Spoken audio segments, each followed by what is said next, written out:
If you're not sure what to do next,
you for complete.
This realm is truly beginning.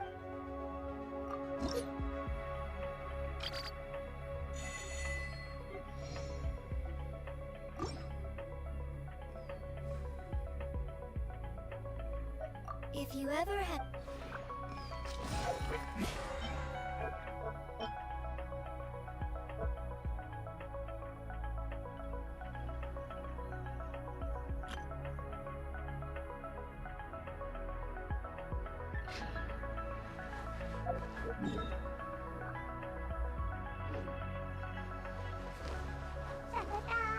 La la la.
wasn't in his shop. Oh, you're looking for Dr. Baiju. He's resting today, but he said to send any patients to the back room. Ah, okay. Thanks. We'll head on through.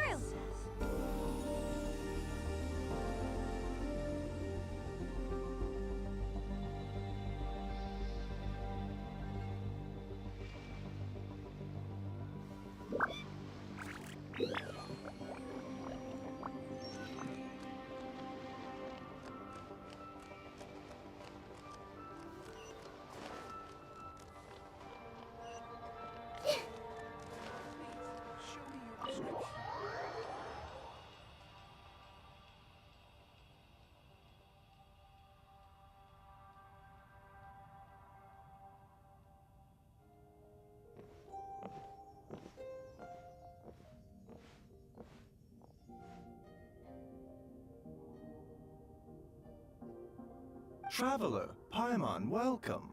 What can I do for you? It's the Traveler. She looks absolutely beat these days. She has these huge dark circles around her eyes, like she hasn't slept a wink. And she keeps spacing out. You have to call her name several times before she snaps out of it. What do you think it is? Is she sick?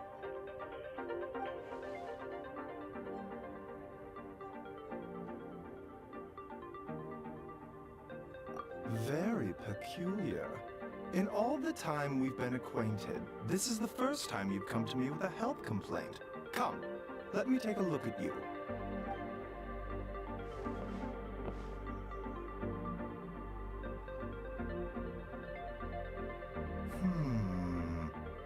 Okay. Paimon does not like that expression, Baiju. It's not serious, is it? Complexion is good, eyes are clear, breathing is steady, pulse is strong. Physically, you appear to be in good condition, Traveler. In theory, your energy level should reflect that. You should be feeling right as rain.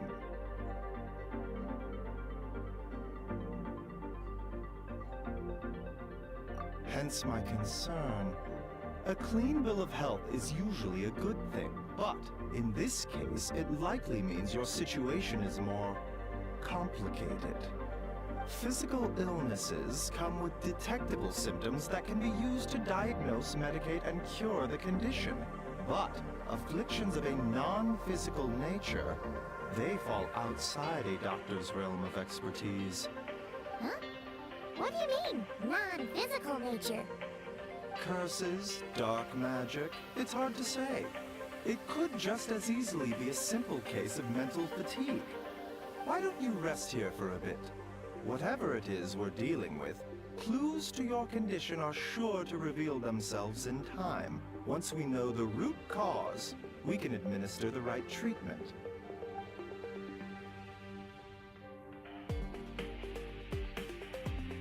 In the meantime, Changsheng and I will review the relevant literature for afflictions that present with mental fatigue.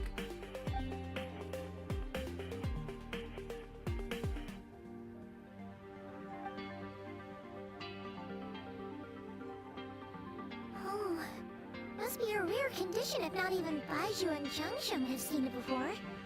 Well, all we can do is take their advice. You look like you're about to collapse anyway. Just get some rest.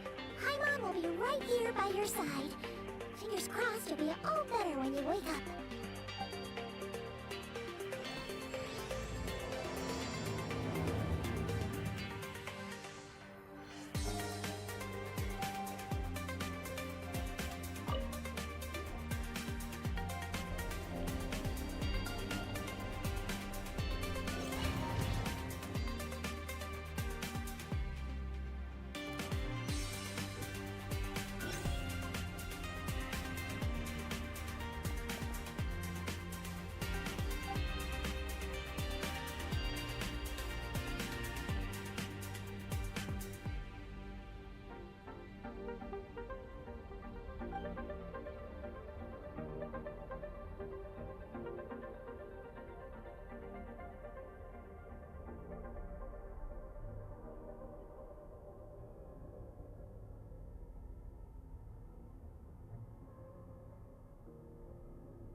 look like an early riser. It's already afternoon. Hopefully all that sleep did you some good. A cut? What? Did you scratch yourself in your sleep? Alright, let Paimon take a look.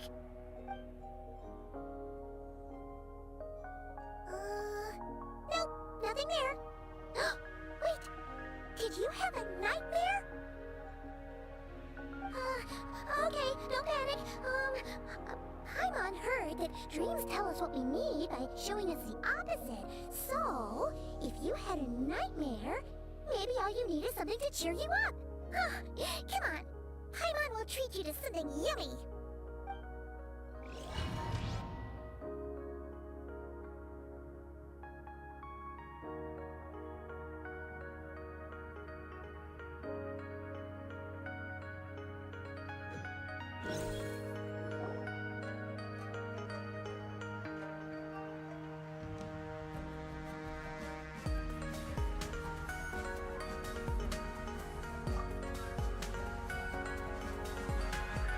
What?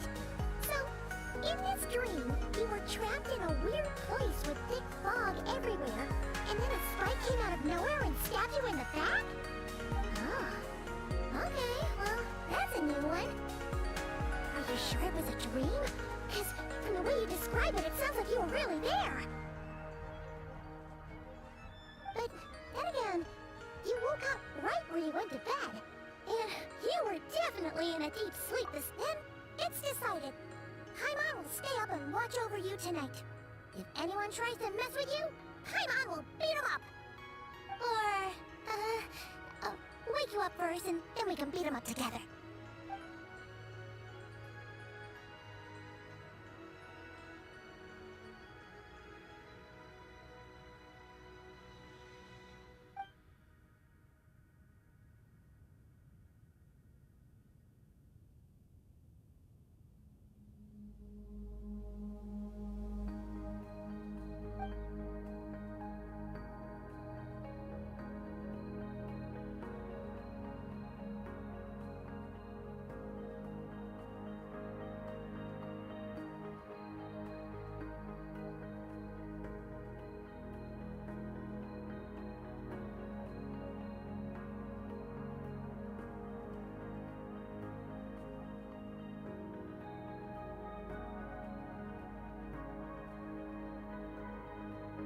Something is missing?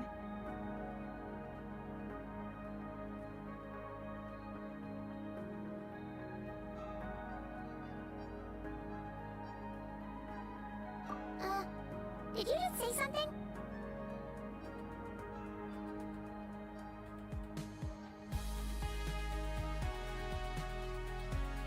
The flesh remains whole, but the soul is incomplete. Left unresolved, the mind will wither away along with it.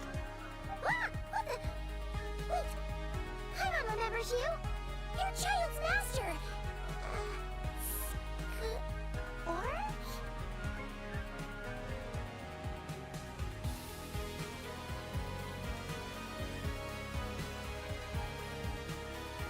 Right!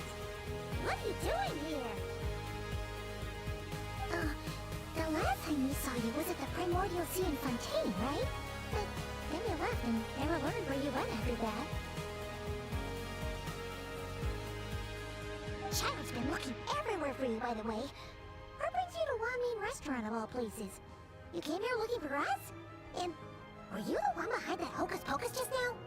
Tell me, what is it that you saw? Tight-lipped, huh? I suppose that's fair. You. I'll take a glass of wine. Hmm? Oh, of course! Coming right up. We make this one in-house. It's not too strong. Enjoy. Chef Mao, I'll take a grilled tigerfish over here. Coming right up. If I knew we'd be this busy, I wouldn't have approved Shenhe's vacation. At the end of the day, what happens to you is of little consequence to me. I'm not here to try and win you over. Trust me or not, the choice is yours. If you want my help, now's the time to speak up. You have until I finish my drink.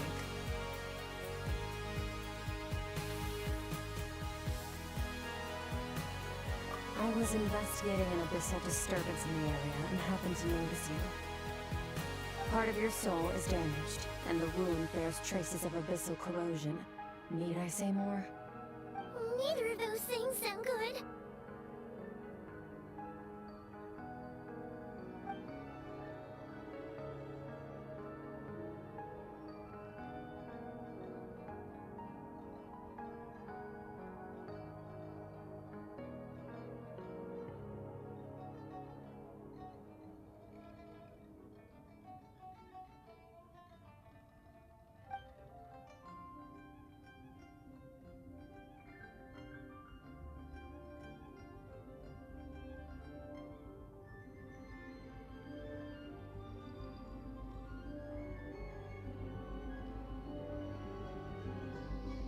Oh, should we trust her?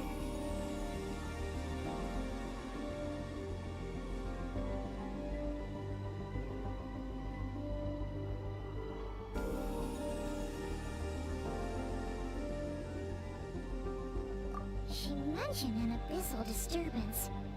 Maybe that has something to do with what's going on with you. But we could always find a different expert on the abyss to help us out.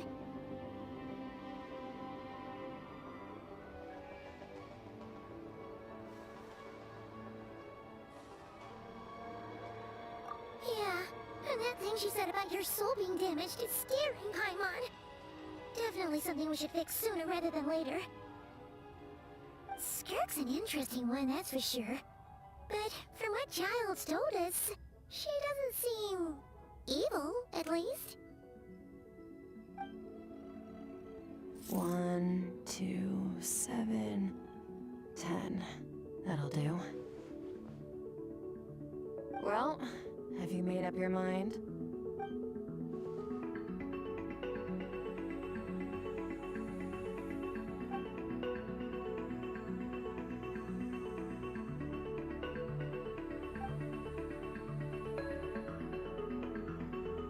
So that's all we know, Miss Skirk.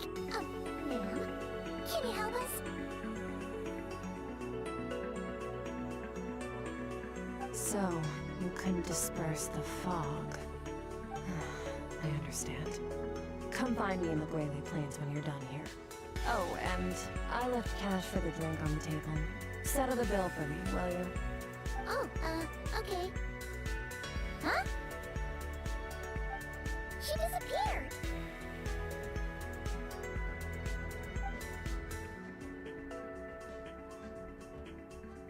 Wait, hold on. You overpaid. Here's your change.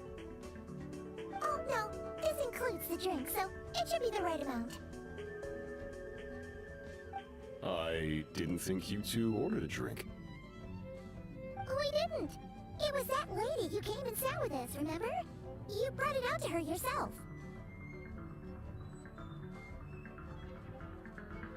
You sure? I could have sworn there were only 2 of you at that table. What?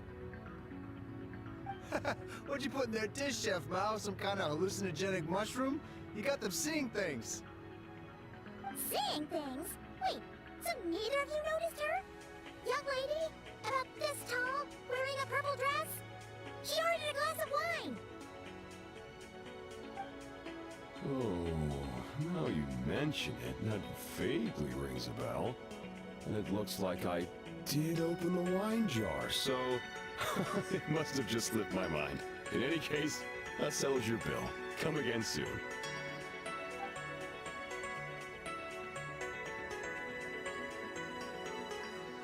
Coming! Okay, what was going on there? It's like they didn't remember Skirk being there at all. Even Paimon was half convinced we hallucinated the whole thing. But that aura she left for us was definitely real. Oh, this whole situation is giving Paimon the creeps. But anyway, she told us to head to the Brayley Plains, right? Let's not keep her waiting.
looks like they're collecting something.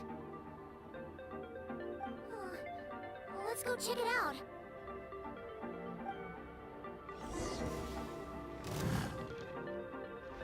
I see everything. Let's close bubbles! You might feel a little sick. Everyone hold hands.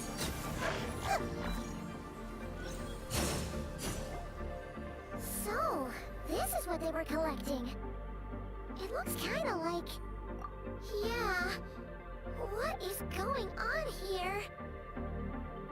From the moment they are born, all beings with great power have an impact on this world. Even if their body is sundered and their soul extinguished, their influence remains.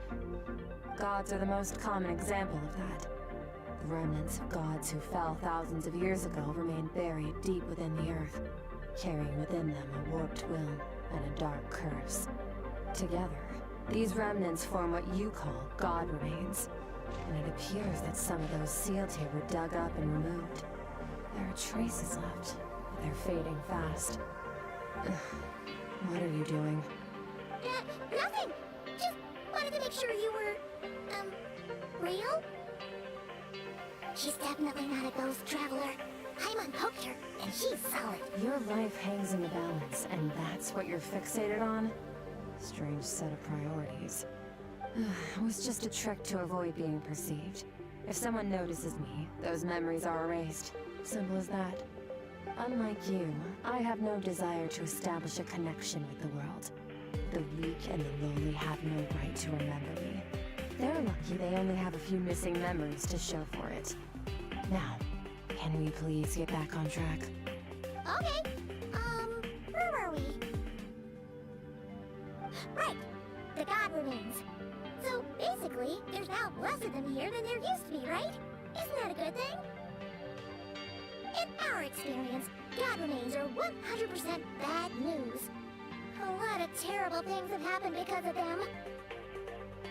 Maybe it's a good thing by human standards, but power doesn't come from nothing, and it doesn't just disappear for no reason. The remains aren't just gone, they've been taken. Very clever, Traveler. You aren't the only one who had something taken from you.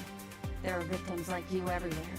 The only difference being, you can speak, and the remains cannot, so it went unnoticed. Something similar happened in Sumeru. Within the span of one night, countless consecrated beasts were slaughtered, and a large amount of the God remains buried in the desert went missing. Of course, God remains are just one of the targets. The culprit is chipping away at sources of power all over this world, including the Stella Fortuna above. Wait, you mean... the stars? Mm-hmm. 42 of them have died out in the past few months alone. In Conria, people believed that powerful individuals have corresponding Stella Fortuna. Even should that individual fall, their Stella Fortuna would not disappear, but gradually evolve into a new constellation. Yet now, stars are disappearing from the skies entirely, and it's not hard to deduce what's happening to the power they contain. Something has been leeching power from this world like a parasite steals nutrients from a host. And now, it's no longer satisfied with the remains of the dead. It wants you. This time, it only took a fragment of your soul. But next time, there's no telling how far it could go. No one knows. All I know for certain is this. Getting back what you lost will not be easy. Considering how much power this entity has stolen, it must be a god-level being by now at least. But that's not the real concern. Souls are fragile things, and yours could easily be crushed if you go up against it. So you're gonna help us, right? We're going to help each other.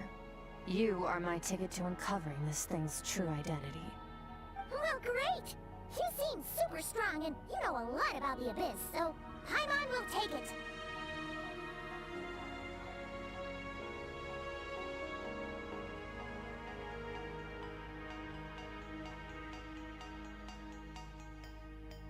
Don't get all mushy on me.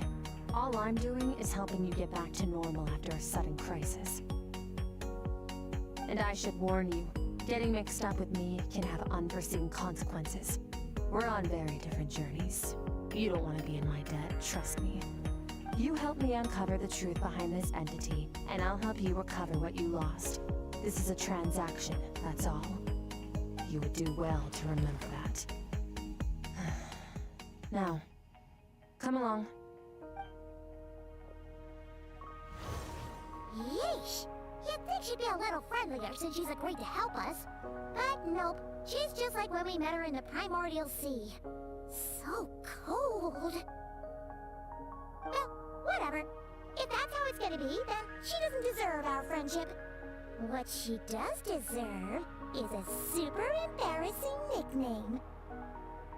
Ah, Paimon's got it. Frosty the Lavender Melon. Serves that Ice Queen right. Anyway, the important thing is that we get that piece of your soul back. So, let's follow her and see what sort of plan she's got.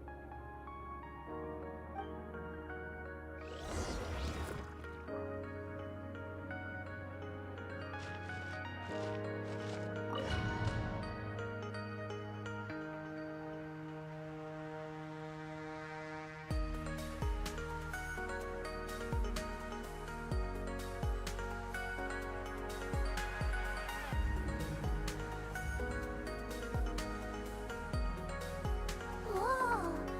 This place is way bigger than Paimon expected. Where are we? This is where I live. I suppose it's the closest thing I have to a home here.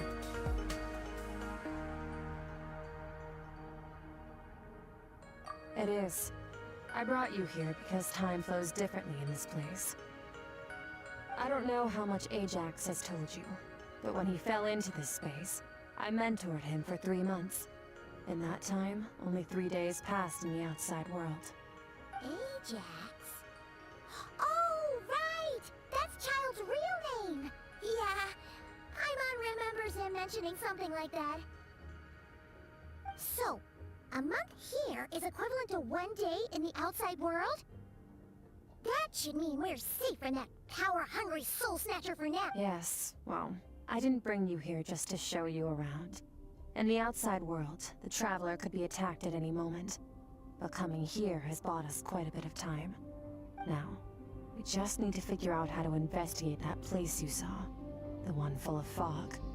Both your description and the abyssal disturbance I felt point to that space having some connection to the Abyss. It could even be a domain similar to this one. The thief who stole that fragment of your soul is hiding there. But the Abyss is a chaotic and turbulent place. If we want to pinpoint their location, we need to see what that space looks like without the fog. Abyssal power can grant a special form of sight. Have you ever wielded abyssal power before? Okay. Do you plan to learn?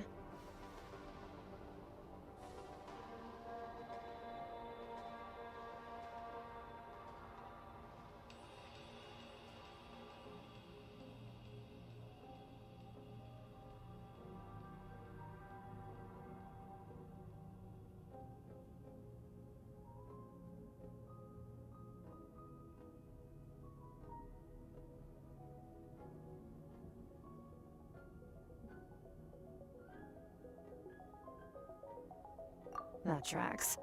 All the information you have suggests the Abyss is something sinister, and that abyssal power is a wild and dangerous force that always spells disaster. And you're saying that's not true? Depends on your perspective. Floods and hurricanes take countless lives too. But if one day you gain the power to control them, what was once a calamity is now just another tool in your arsenal. I'll respect your opinion, though. Just means we have to turn to the second best option.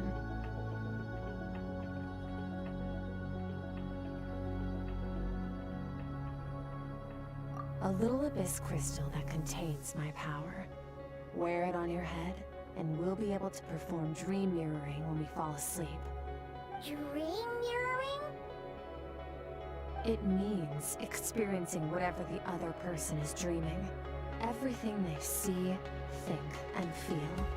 Since you haven't studied the art of using abyssal power and have no plans to jump in the deep end right now, I'll have to do the investigating for you. With dream mirroring, every time you slip into a deep sleep, I'll see with my own eyes whatever scene plays out in your mind. Then, I can guide you through the dream environment, and we'll take back what was stolen from you. Huh. You make it sound so simple. Tough to say. This is an unprecedented situation for both of us. Even assuming we do manage to find where this entity is hiding, like I said, getting your soul fragment back won't be easy. To play it safe, I need to give you some special training first. Wait, you're gonna teach her some of your martial arts? Does that mean the next time we see Child, we have to treat him like our senior? Do as you want. For my part, I don't see you as my disciples. You're already a pretty good fighter. All I'm planning to do is build on your current skills and train you for the specific scenarios that I think we might face. But that's enough talk. If you're ready to do this, then come with me. Time might be more lenient here, but that's no excuse to waste it. Oh, she moves fast. Paimon can hardly keep up with her. So, special training, huh? Kind of a rare opportunity. With your skills, there's not a lot of people qualified to train you.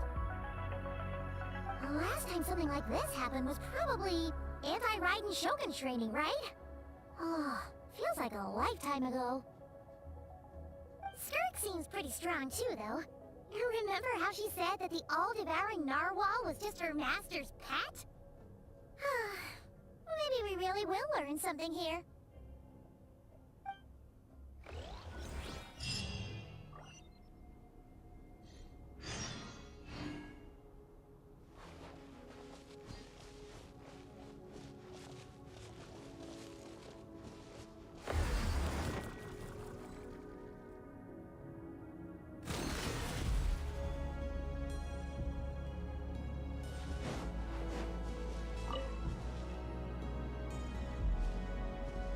Ready?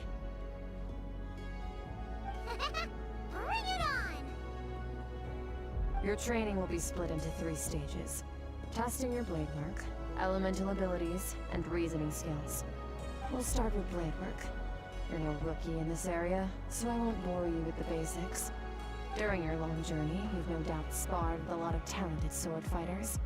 Consciously or not, you will have picked up all kinds of techniques from them.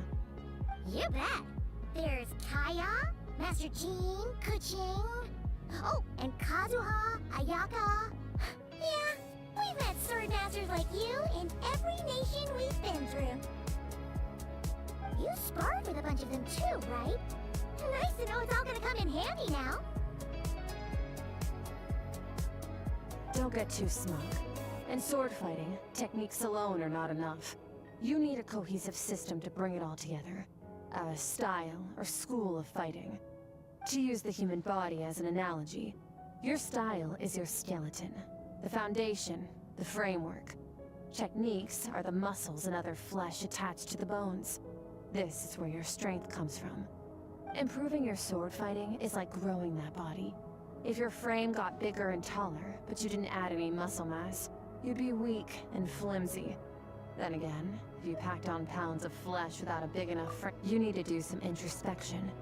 Take a good, hard look at your past experiences, and figure out which parts of what you've learned are just techniques, and which parts can be used to form your own system of blade work.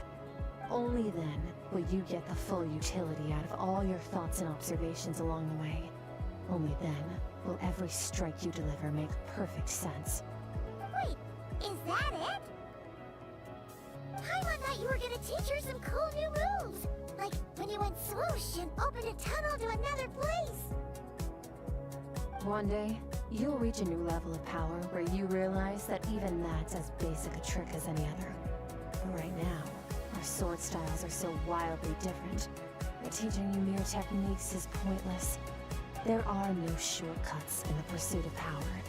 Failure is your best teacher. and rigor is your coursework. That's all I have to say. Time to make a start. Train until you're satisfied with yourself. Now focus.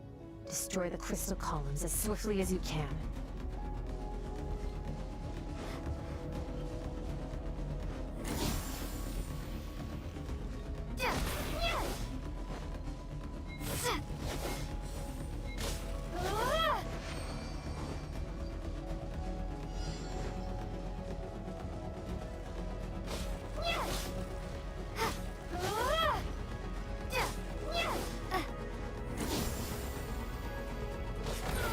This is making Paimon's head spin. Hang in there, traveler!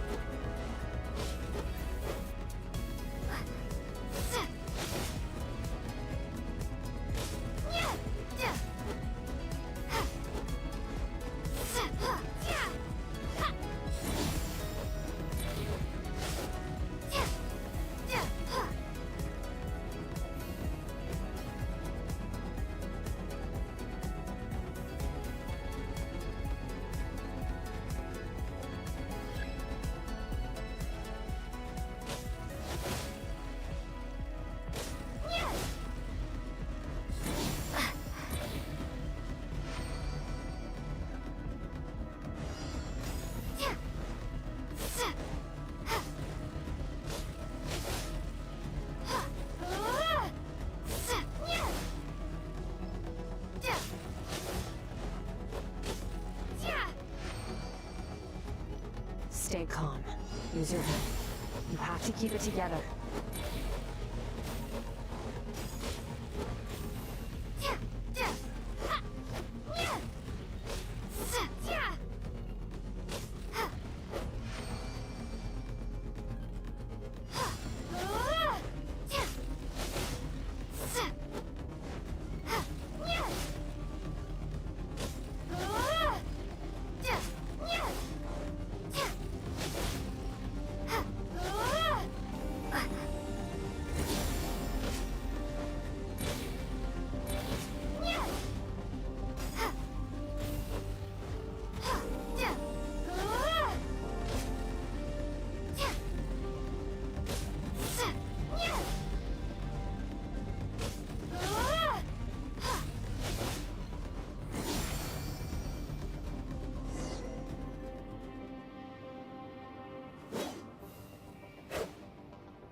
This moment will be frozen in time. Cut to the chase. Consider a moment of true mastery that you've witnessed in another person, and ask yourself, what lies beneath? Now take that, and practice it right away with speed, skill, and strength. Over. Step on up. Dance with the waves.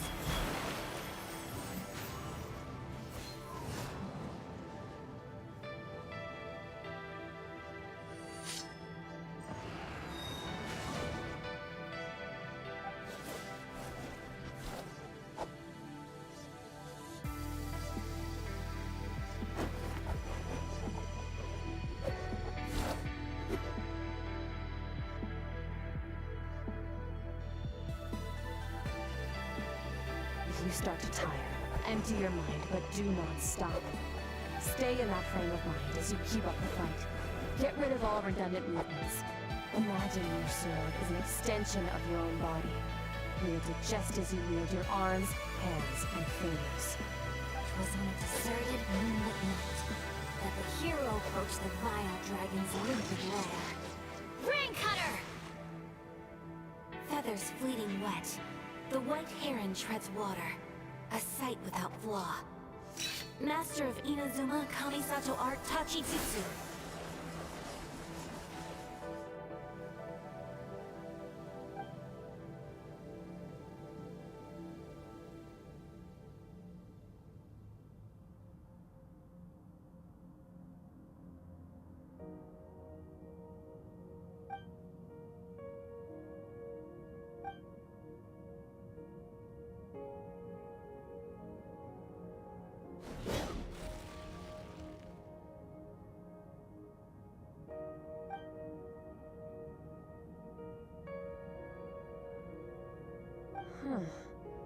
Looks like you've made some real progress. Awesome! Paimon knew you could do it! How do you feel? As you should be. Time flies when you're training hard. You've actually been going for several days now with no rest.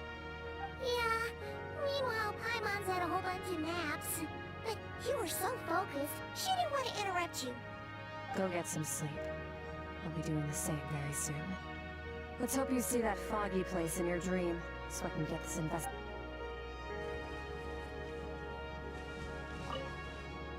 Sometimes, you have to practice a single movement 1 million, maybe 10 million times, before the breakthrough moment comes.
Skirk, why are you skipping classes again? We've talked about this. 'Cause he's a crabby old man, and he's a boring old man. I don't like going to his classes. Excuse me. You shouldn't talk about your teacher like that. It's very disrespectful. Alright, let's not get into a big fight about this. Skirk's learned what she needs. There's no point forcing her to sit through more classes if she doesn't want to be there. But I'd still love to hear about what you got up to yesterday. Why don't you tell your dad all about it? I went diving, and I saw this huge fish. I never knew they could get that big. It looked kind of dumb, though, with that stupid big fat head. I tried to shake its fin, but it just spat water at me. Oh, and today, I'm gonna go to that ferry up north. There's supposed to be this giant bird there that can spit fire. I bet if I climbed on its back, it could fly me all the way to the stars. Then I suppose your old dad should get one as a pet too. Otherwise, how are you gonna hear me call you for dinner up there in the stars? When it's time to eat, I'll come back on my own, silly. Anyway, gotta go. Bye, Mom. Bye, Dad. Wait! Put on a coat at least. You'll catch a cold. I'm talking to you, young lady. You spoil that child, you know. Ever since that merchant ship arrived, she practically lives outside. Always going on about exploring the beyond one day, whatever that means. Ah, let the kid do what makes her happy. Besides, we both know you're all bark and no bite. Come on, our little adventurer's gonna be hungry when she gets back. Let's get started on dinner.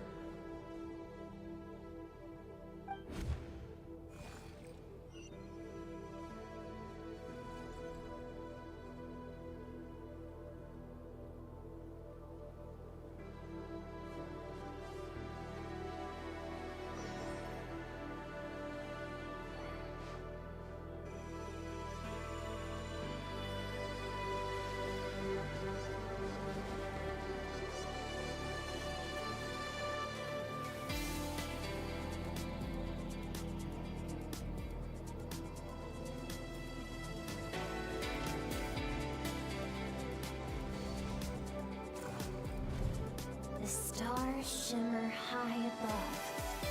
But what lies beyond the stars? Mountains as far as the eye can see? An endless snowy plain? Or maybe buildings taller than the sky, like the people from the merchant ship said. I can't be the only one asking these questions. The universe is fascinating. If only I could meet some other people like me. We could set sail together and explore every corner. I'm sick of being a kid. There's so many amazing things out there, and I'm ready to see them all. But for now, I'm starving. Better get back.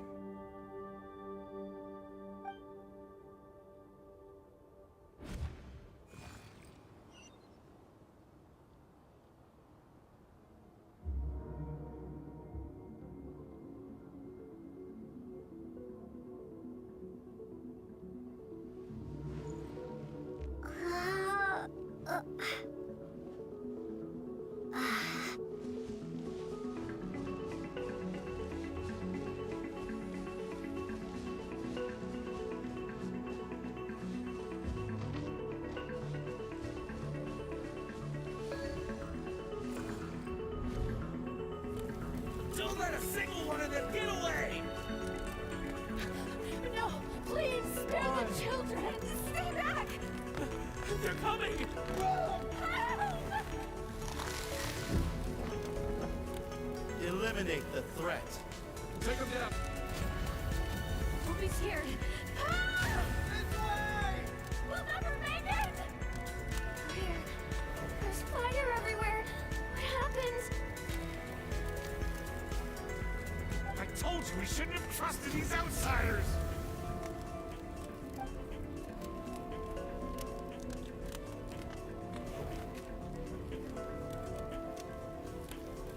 Why are you doing this? What did we do to deserve this? We welcomed you with our finest food and drink, showed you the best our home has to offer, gifted you cloth dyed by our own hands. And this is how you treat us? Run! Save yourselves! Captain, Zone 3 is clear and we have Zone 2 surrounded.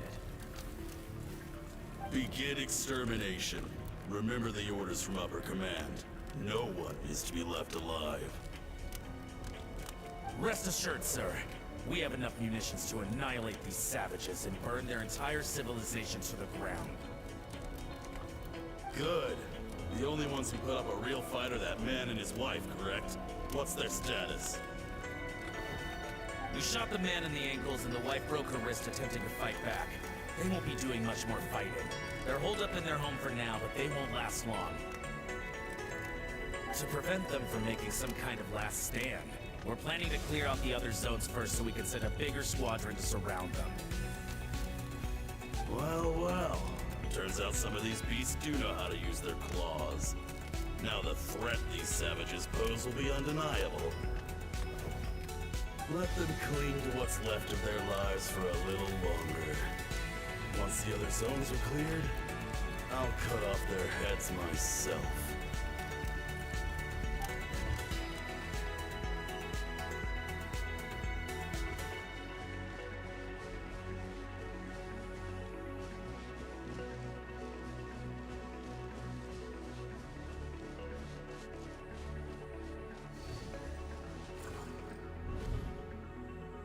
Dad? Mom? Skirk, you're all right? Thank heavens. I'm so happy to see you, sweet girl. But you need to go.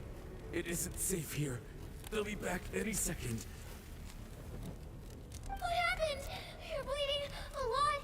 Dad?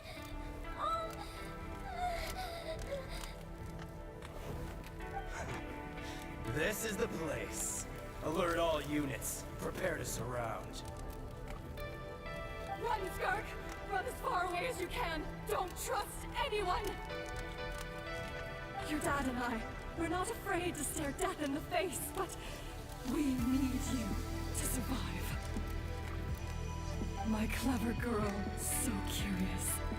You're already so brave. I know you're going to grow up to be such a positive light in this world. Whenever you miss us, just play this song. Remember, life is a gift. Don't let darkness claim it. Break down the door! Look what we have here. A savage that can pluck a tune.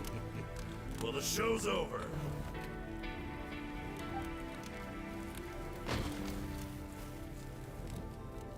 You! Stop singing! Shut it! I said shut it or I'll make you! Fine. Have it your way!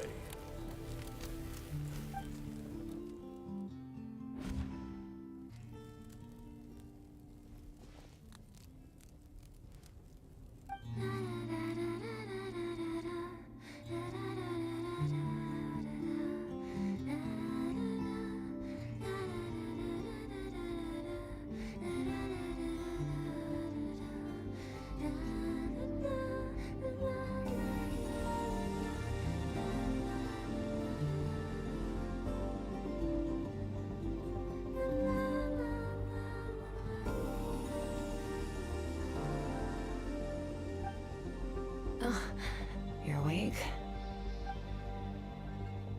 I found a few clues while you were asleep, but it's only a start. Now, time for the second stage of your training. This time, the focus is elemental energy. Come find me when you're ready to begin.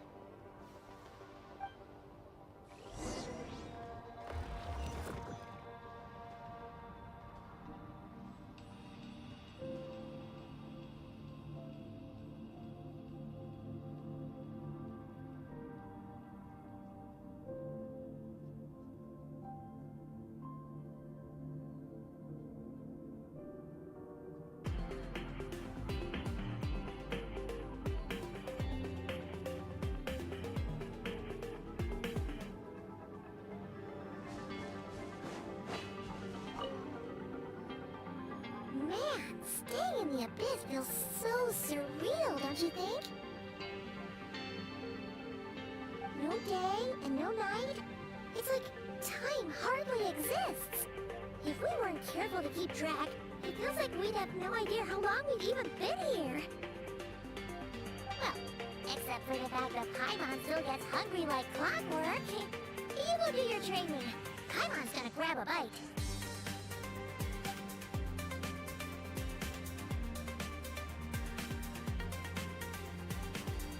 The way I see it, the pursuit of power is divided into 3 stages. The first is mastering the use of standard weapons. Next is learning how to harness natural energy. And after that, the natural energy to that is, of course, abyssal power, yes. Also known as the power of the Void Realm. My master, Sertologi, is a true expert in that area. After all, he was one of the group of 5 that infamously stole the all-encompassing power of the Abyss. An act for which the people of Conria gave them the epithet, the 5 Sinners. The elemental energy of Tivad, on the other hand, is derived from the power of the Light Realm. These 2 forms of energy exist. A keen observation, traveler. Call it respecting local norms. The Abyss stands in direct conflict with the will of this world. So, to make my life easier, I disguise my power to make it appear. It's a technique I learned from some Conrian ruins, known as the 7 Shiftings. So I've heard. You seem to have a knack for removing abyssal power. But is purification really what's going on there? Like I said, power does not simply disappear. Just thinking out loud. Let's focus on your elemental training. That's what's gonna help us if the situation gets tricky. True growth comes from adversity, but only if you make the choice to pick yourself up again at every... So, it's time to push yourself to the limit, and then keep pushing. This is the only way to advance at pace. Use the power of Animo to clear the field as fast as you can.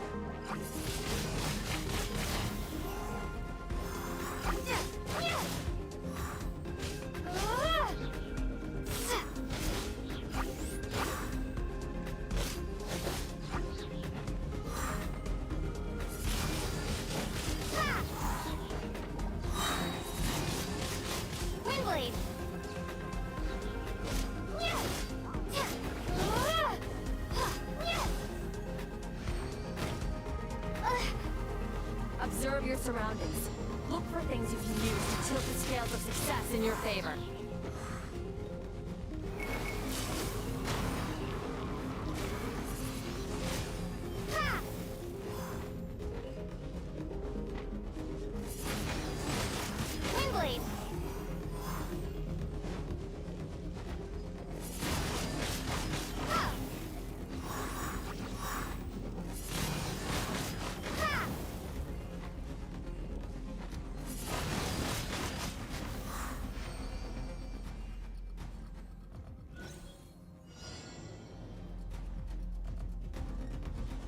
Use the power of Hydro to destroy the spikes.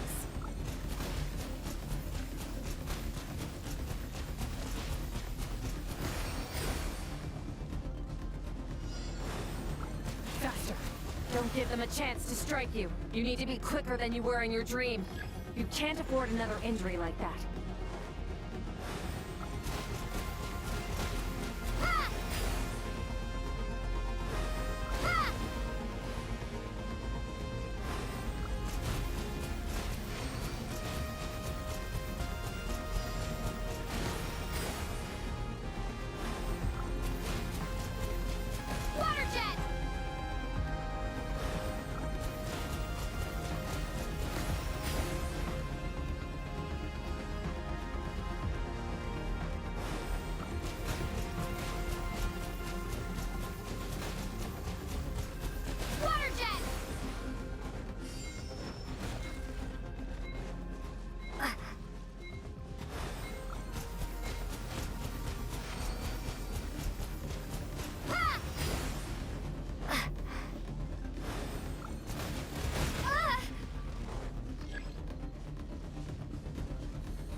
You need to understand what makes you special. The ability to wield elemental energy without a vision and switch between the elements at will. It means your aspirations need no approval from the gods. Your power is not bound by the rules of this world. So be bold. Do not be afraid to chart your own path.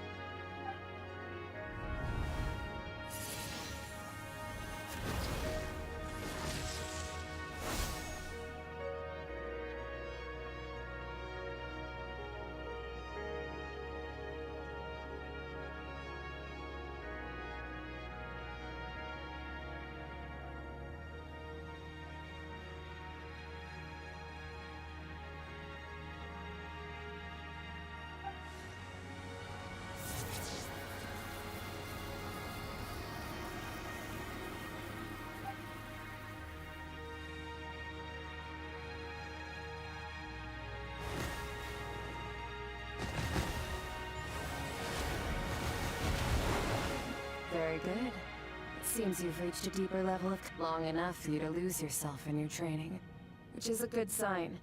Relentless practice with the elements has drained all your strength, but it's also what allowed you to make progress.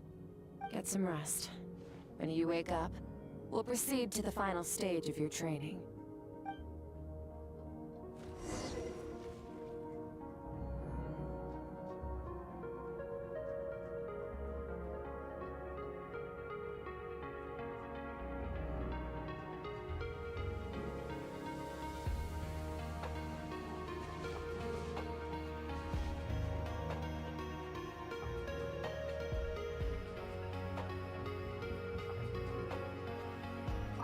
If you wish to master the elements at a fundamental level, you must see the entire natural world. Nature and all its places and forms. That is part of what it means to be a traveler.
What is the secret to power? Longing, hatred, self-preservation. No, it is fear. The fear of losing those you love. The fear of watching your home burn. Fear of loneliness. Fear of death. Fear is the source of evolution. It forces humanity to adapt to their environment and overcome hardship. It is in the process of prevailing over our fears that we surpassed first ourselves and then the rest of the world. That fear is now part of you. It calls on you to evolve. And it is time to answer.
one's missing home is a minute wasted. Practice your sword work instead. Do not make me tell you twice. But, Master, I can barely lift the sword anymore. If I keep going, I feel like my wrist is going to break. So it has not broken yet. Then pick up your sword and keep practicing until it breaks. I want to hear the cracking and splintering of bone. After all, bones can always be reset.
Good Skirk. Once again, you survived. How do you feel? Cold. In pain. These are signs that you are adapting to the abyss. Each time the flesh is torn and the spirit crushed, each time you claw back from the brink of death, you become stronger. I now understand why these people sought to destroy your homeland. Your potential goes beyond even what I could have anticipated.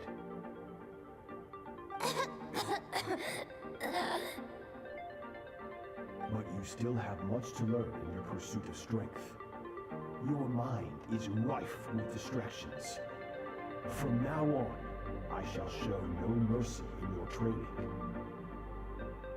You must learn to shut out all the pointless emotion, crush the self that makes you weak, and become master over your physical form. Get up, Skirk. Wipe the blood off your face. Cut away the rotten parts of your flesh, and mend what is broken. Then take up your sword.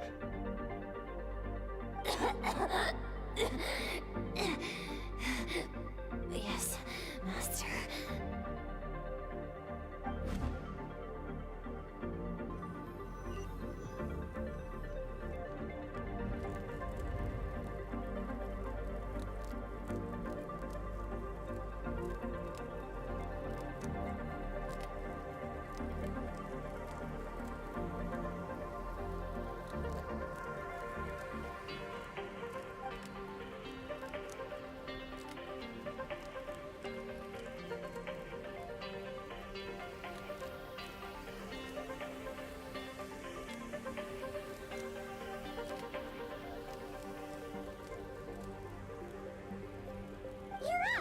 Hopefully you got some good rest. Skirk said to tell you that she's ready to start the final stage of your training whenever you are. So, wanna head over now? Or did you want to wait a little?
From your training so far, you have gained better command of the sword. And more control, that's only part of it. Experience is the real teacher. Your journey, the friends you have made, the dangers you have faced. These have taught you more than I ever could. Now, it's time to focus on how you react under pressure. You must be able to think rationally, even in unpredictable combat situations. To simulate this, I'm going to attack, and you're going to block. Ready?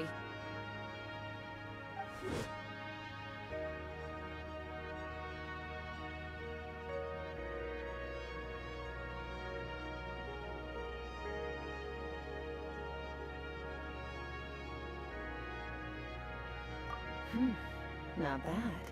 That defensive stance looks near unbreakable. Just like your brother. Oh, that reminds me. You still don't know what happened to him, do you?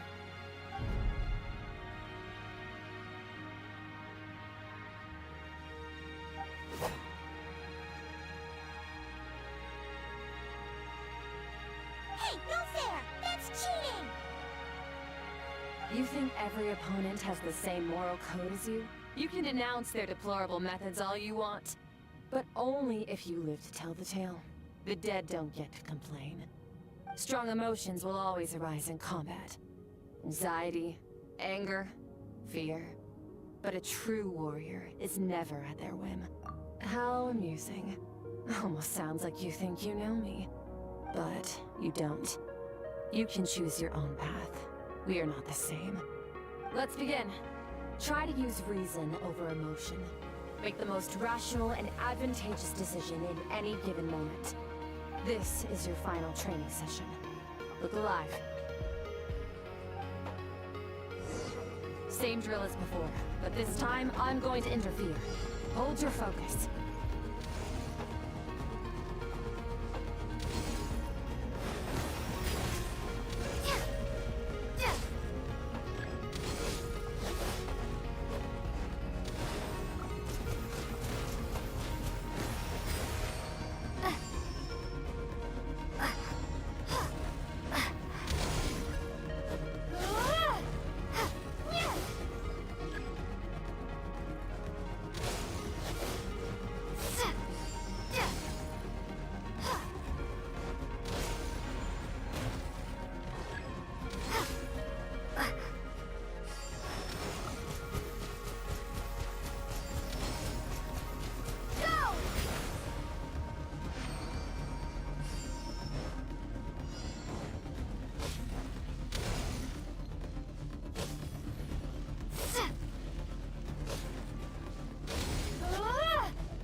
getting the hang of it.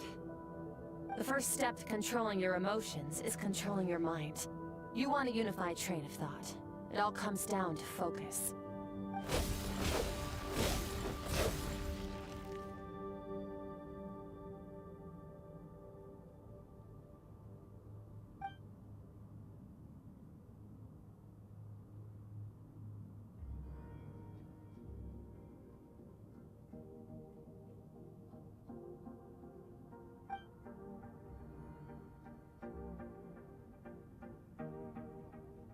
Your mind is rife with distractions.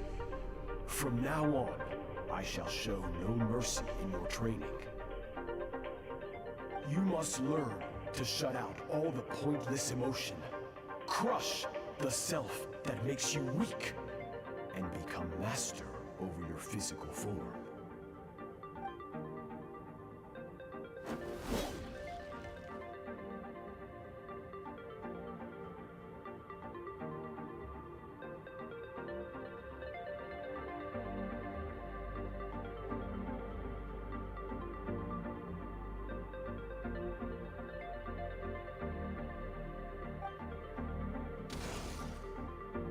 Stop. Let's pause here. One look, and I can tell your mind has wandered. That's to be expected. There's a limit to how long a human being can concentrate on one thing. Staying calm and focused sounds simple in theory, but in practice...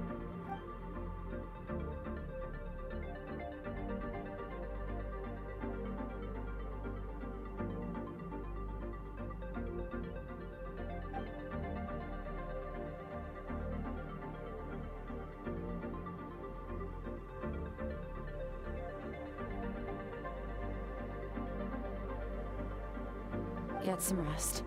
No point training further if you're already dead on your feet. Like I said at the beginning, the only goal of this training is for you to reach a point that you're satisfied you managed to push past your limits, which is a good start.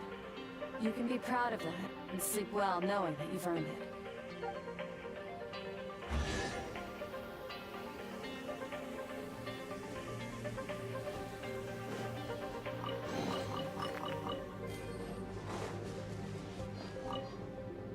Warriors will train one mistake.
Skirk is amazing. She faced down that terrifying giant and cut its head clean off. She got hurt though, didn't she? I heard it was pretty bad. Yeah, well, that's a given. But the moment she was on the mend, she got right back to practicing her sword work. I heard Master suffered a grave injury once too. Lost an arm and a leg and still came back stronger than ever. Skirk's becoming more like him by the day. Incredible. I wonder if I'll ever reach their level. They're always so resolute, so unshakable.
Pathetic. You're not even trying.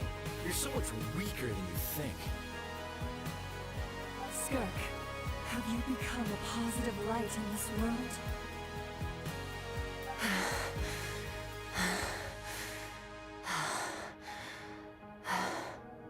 Do you even remember how many of us perished in that fire? How many bodies were left to rot on the scorched earth? Yet you alone live on. Keep your gaze fixed on your blade. You don't deserve to rest. I have so many questions. I just want to jump in a spaceship, explore the whole universe, and get answers from the stars. I just need to wait till I'm grown up. Then, I can do anything. Now, you must bid farewell to who you were in the past, and become someone stronger. Run, Skirk, run! Only death awaits us here. Keep running, and don't ever look back.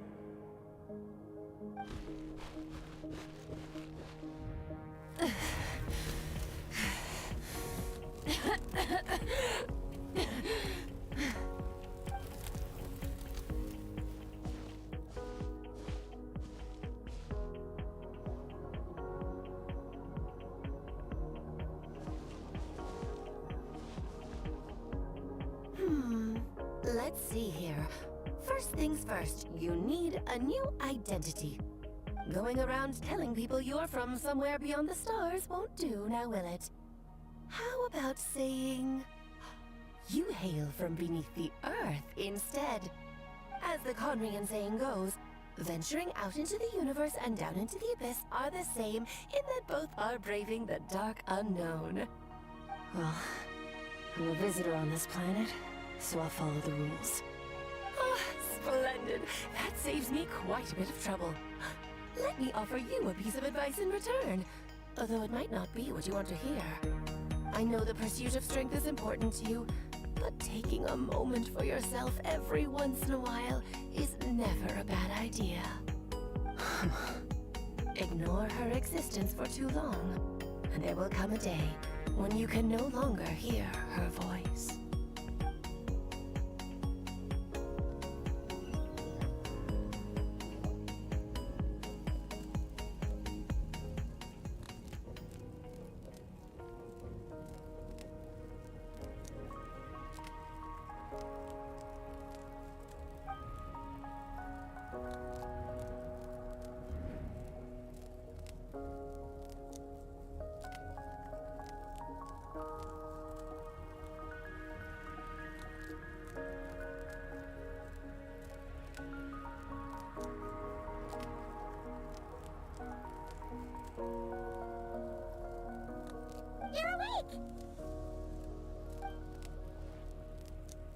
be starving, right?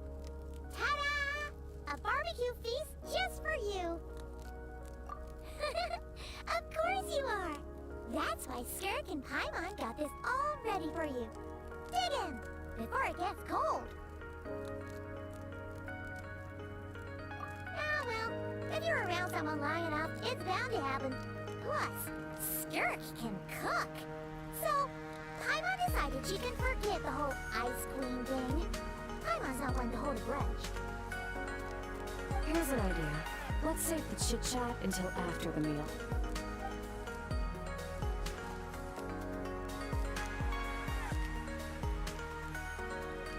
Ugh, so full. Okay, it's Paimon's turn to sleep now. Wake her up when it's time to go.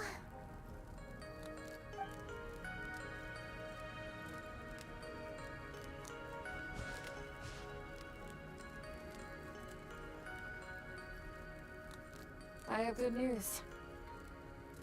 First, your training is complete. You have what it takes to wield immense power. Now it's just a matter of putting it into practice. Continue to learn from your journey and hone your skills against formidable opponents. Second, I've located the culprit we've been searching for. Next, you just need to retrieve the missing part of your soul, and our business will be concluded.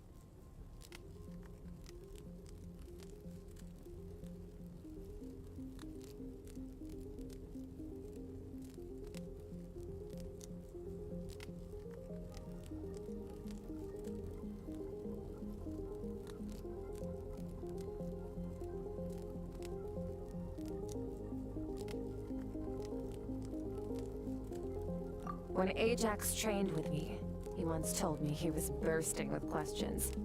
So I allowed him to ask me 3 of them before he left. You and I may never meet again, Traveler. So if there's anything you want to ask me, now's your opportunity.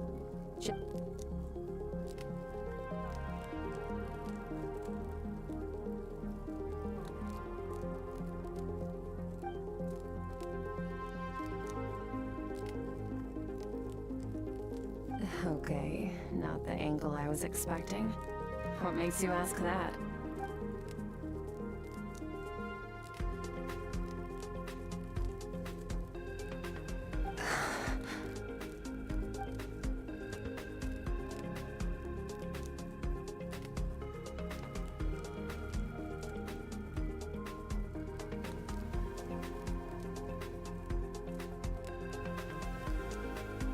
I knew that was a possible side effect. Closed off my mind to you for that exact reason. Even with the dream mirroring, you should have seen nothing but endless darkness.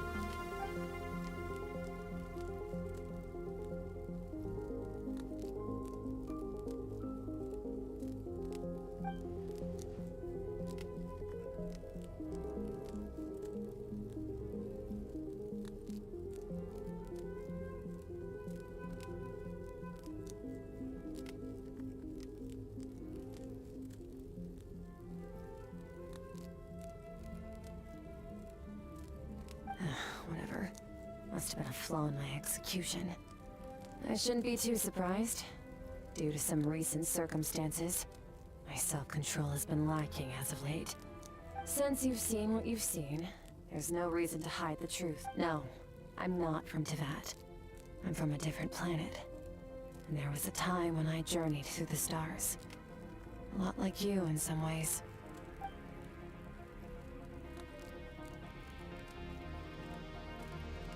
No, we're different in that respect. You're influencing the fate of this world. But me, I'm just passing through. Several hundred years ago, my master, Sethos, opened the border between worlds and sent me here. But this is not my home. And one day, I'll return to the vast unknown of space. So, there you have it. On to your second question.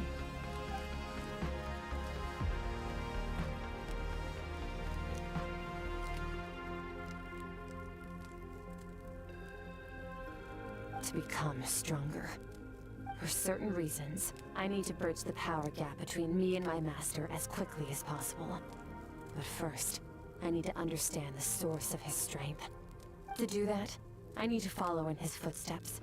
Walk the path he once walked. And somewhere along the way, I'll find out how to defeat him. That is my sole focus and purpose. Okay. You have one question remaining.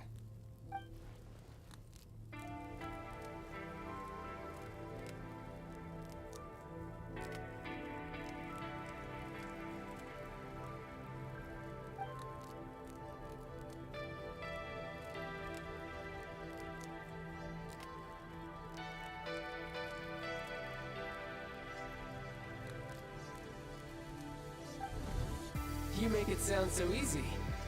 Ever since the incident I experienced there, I've never stopped searching for Master Skurk and that unknown abyss. But it's been years now, and I've still found nothing.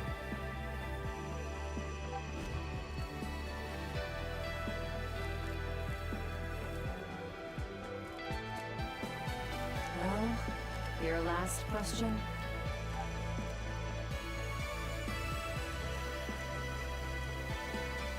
Ajax. The situation is different than yours. Before you ever crossed paths with me, you'd already encountered many formidable people, studied their techniques, and developed your own skill set. So, during your training, all I had to do was build upon that foundation. But Ajax was so young when he came to me. A complete blank canvas. Children can't help but imitate their role models. In the long run, that would only hinder his growth. Once Ajax has enough strength in his own right, I will allow us to meet again. Until then, let that motivate him to reach his full potential.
Unlike you, I have no desire to establish a connection with the world.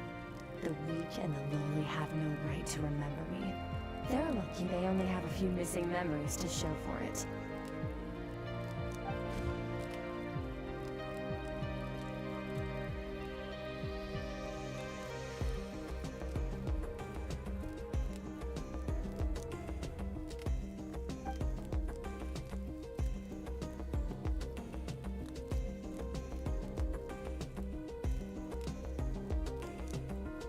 Wake up your companion.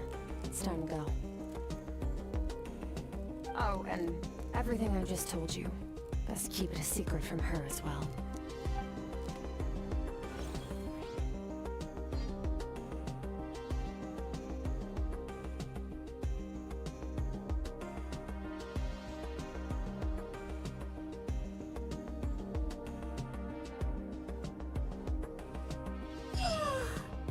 Time to go. Oh, finally. Where are we headed? Just follow me. I'll open an abyssal rift close to the culprit's location. It will take us to where he's hiding.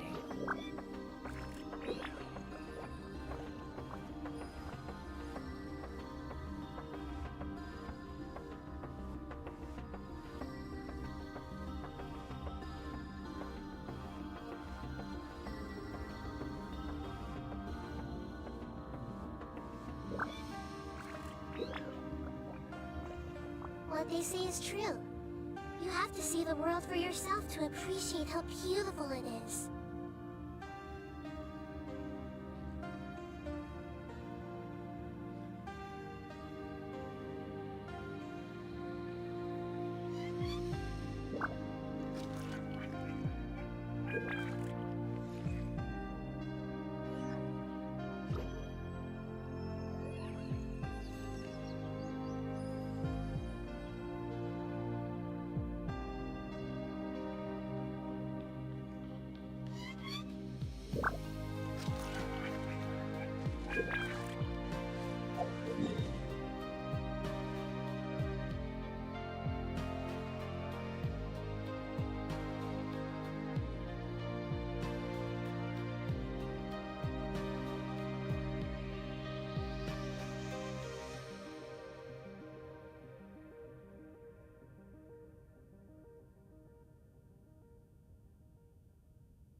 Wait, this is near the chasm, right? Yes. If we enter from here, we'll be able to reach that place from your dream.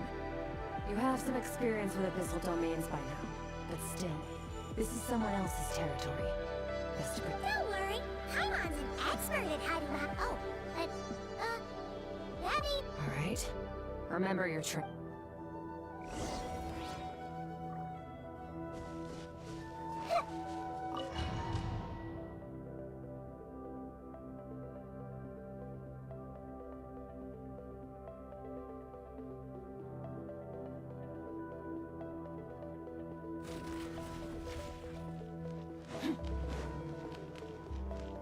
Merciless. Yeah!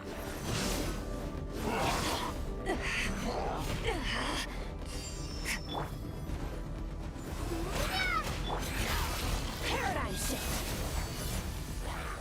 Merciless.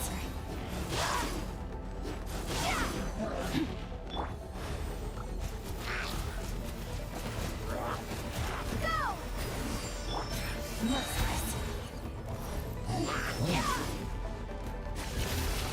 Never straw goes out!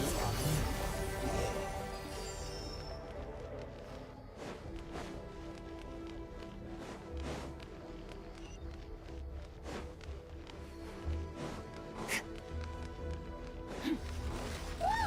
Look at all these spikes! Careful! Don't get hit! You know what? Paimon's just gonna float behind you. Come on, you got this!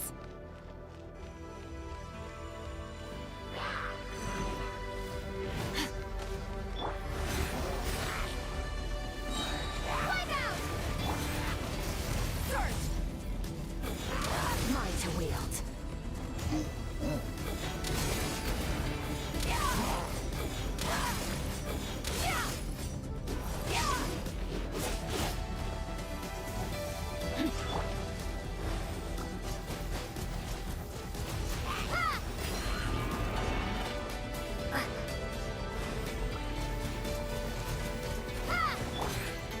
Merciless.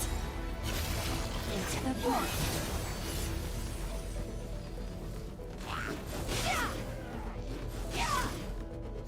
Extinguish that! Hey, what are you two doing here?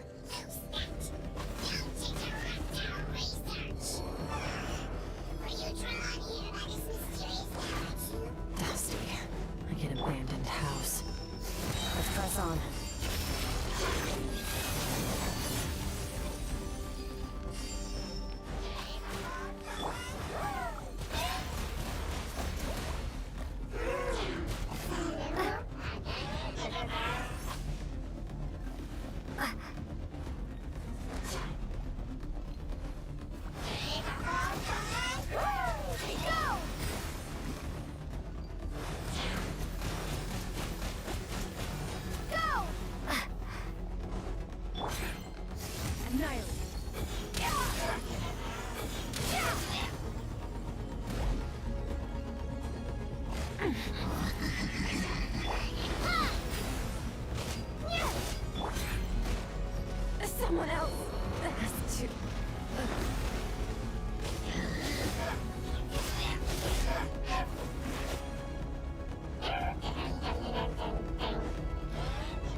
dead end.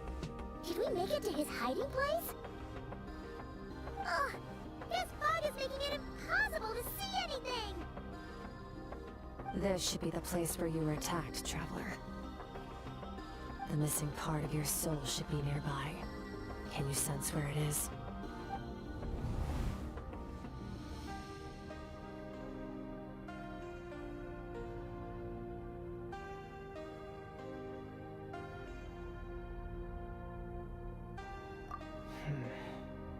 Our opponent must have covered his tracks just in case. Otherwise, you should have sensed it much more strongly. Hold on! Look! The spikes are back! Stay calm. Let's hold back a little. Give our enemy some wiggle room so we can see what we're dealing with. If you're too reckless, you might be playing right into his hands. Our enemy took part of your soul for a reason. It's likely he integrated it into his attack somehow. If we're smart about this, we can track it down.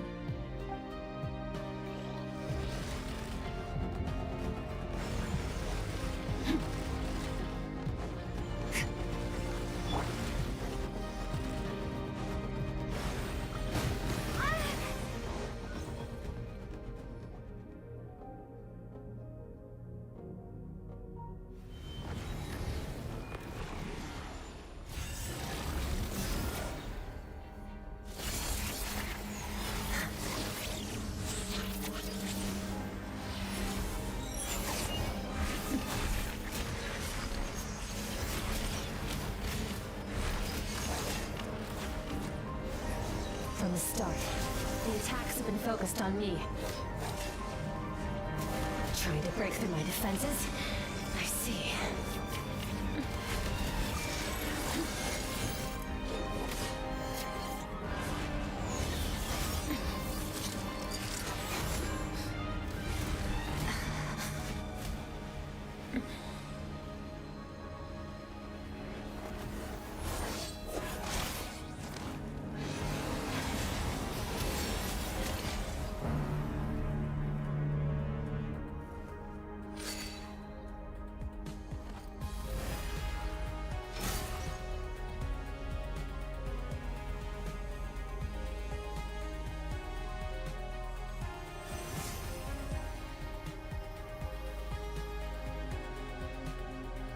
There. I got it back. Traveler! Skirk! What happened? It looked like Skirk just got...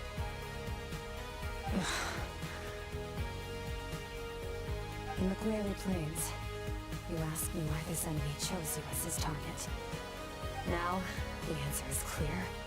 It's not just the fact that your strength is impressive.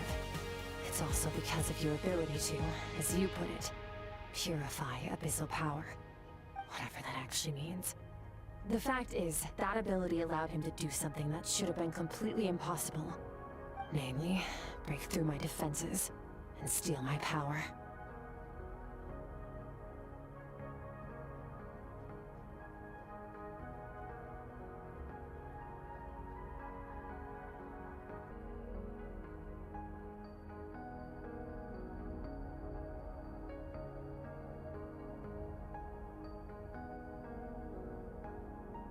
No. He couldn't have known I'd come to his domain. He only stole your soul fragment because he knew the value of its power. I doubt he expected it to come in handy so soon. Call it fate, if you want. I believe that's the term they use in this world for arbitrary coincidences like this. In any case, it works to our advantage. Once I realized what he was using that power for, it gave me the chance to get back. I'll cope. Well, done gorging? Good. Time to answer some questions. How did you get the power of the all-devouring narwhal? The all-devouring narwhal? Oh, of course! Paimon knew that spike thing looked familiar. It looks just like that narwhal's horn! I highly doubt you acquired that power through your own strength. Tell me I'm wrong. You're desperate enough to scour the land for god remains and whatever vestiges of power you can find. That alone proves you wouldn't be able to defeat a creature like that. Which leaves one possibility. You know my master, the Foul, Sertologi. The foul? Who dares call him foul?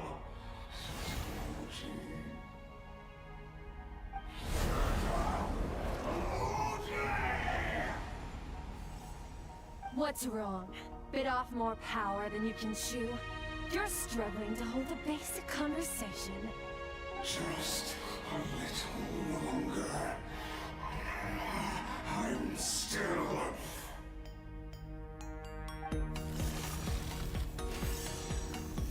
Look! It's back! Those obsessed with power will let it devour them before abandoning their pursuit.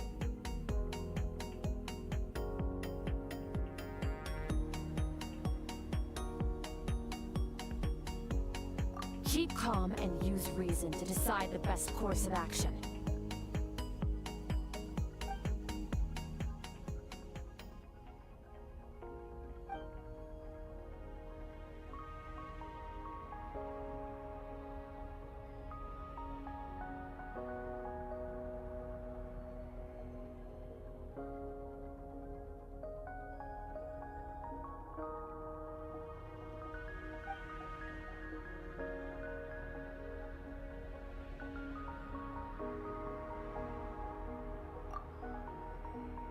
Wise decision.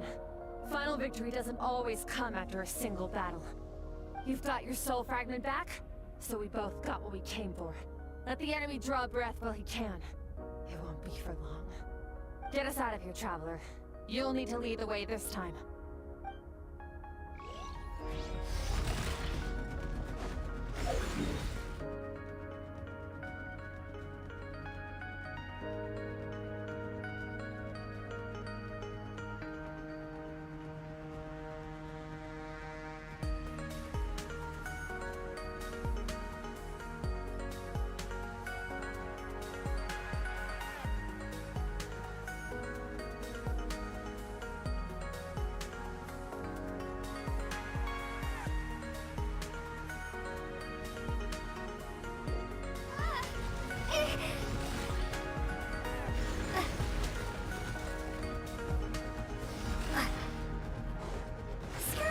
Is your shoulder gonna be okay? The wound is minor. It'll heal in no time. You should focus on getting out of here alive instead. Uh-oh! Falling spikes! Run!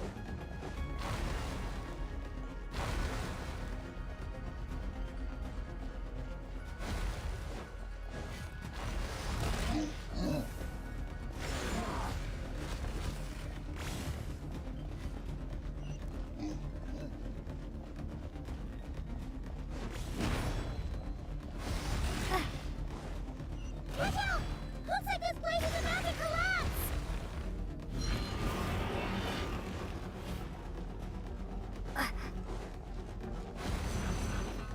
So, this guy's power has something to do with the all-devouring narwhal. Did you know that all along, Skirk?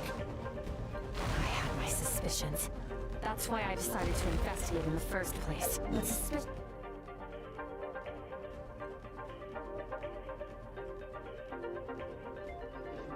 only get you so far. I needed to verify.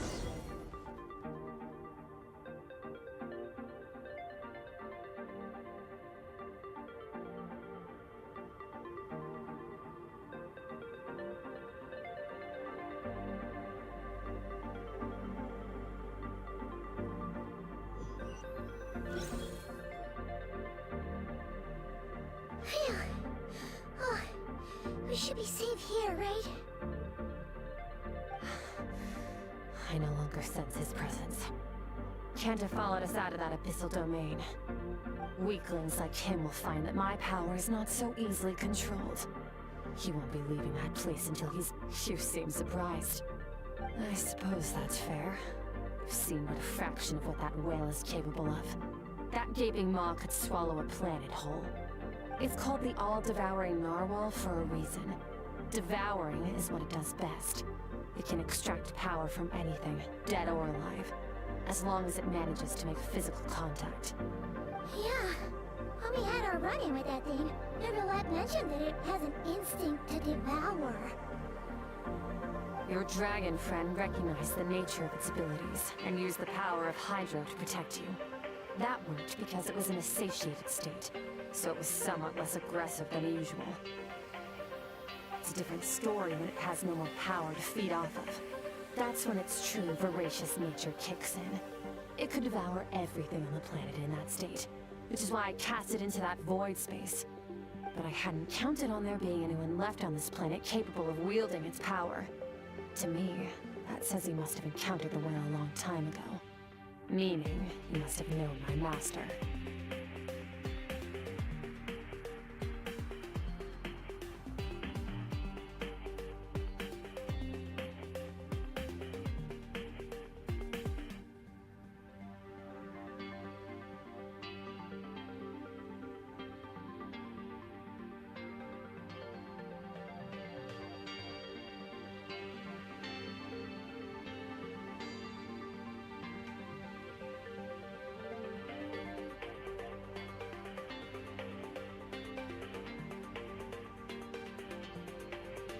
Exactly. Told me everything I needed to know. Hence why I said we both got what we came for. And I believe that brings our transaction to an end. Now that you're whole again, you can get back to your own journey. I'll handle the rest of this situation myself. No way! We can't leave now! Something was stolen from you because of us! We have to help you get it back! This isn't my first taste of failure or losing power. When you fall, you get back up again and become stronger. That's how it is. But what if that monster finds you before you're all better? Plus, how are you gonna get home? It's not like you can just go swoosh and open a door to the abyss again. Not without your full strength. So, sticking with us for the time being doesn't sound so bad, does it? Fair enough. Then take this. What is it? The bag of Mora. Nothing in this world is free. I know that much. I'll leave the planning to you. Hurry up and decide where to go. We shouldn't linger. We should take Skirt somewhere she can rest. But where?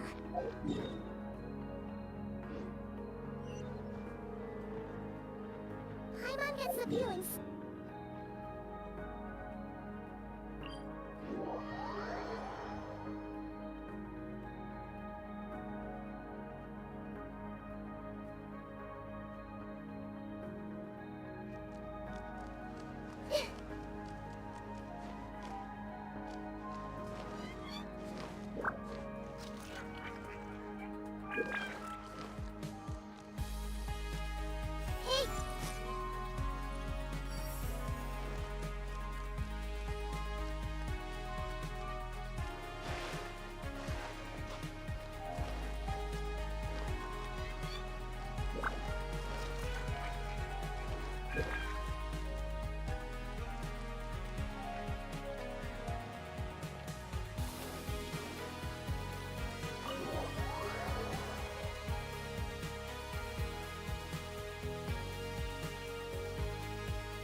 This bag from Skirt has a ton of Mora in it. Does she have a job or something? Wait, no. After what we saw at Wamin Restaurant, that seems impossible. Can you imagine? It would go something like... I'll be collecting my paycheck now, boss. Oh, sure thing. Wait, who are you? Have we met?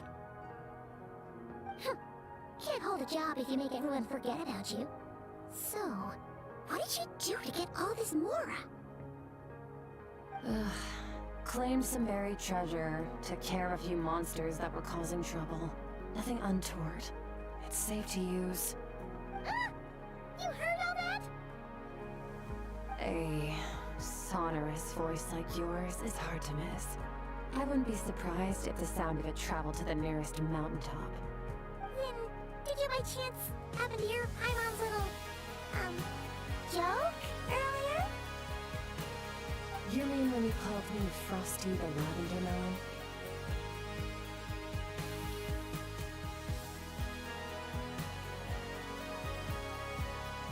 No, sorry. Paimon totally misspoke just now. She didn't say that at all. It was, a Paimon lookalike. Yeah, she's a piece of work, that one. Always impersonating Paimon and giving people weird nicknames. Okay, fine. The truth is, Paimon didn't like you all that much at the start, but things are different now. You helped the Traveler in a big way, so what do you say? I noticed there was only one bed. Go ahead and get some rest.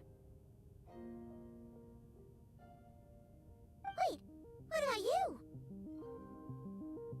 I don't get tired, and I don't need rest. I'm going to practice my sword work. That should help me regain some strength. But your shoulder... Hey, don't just leave!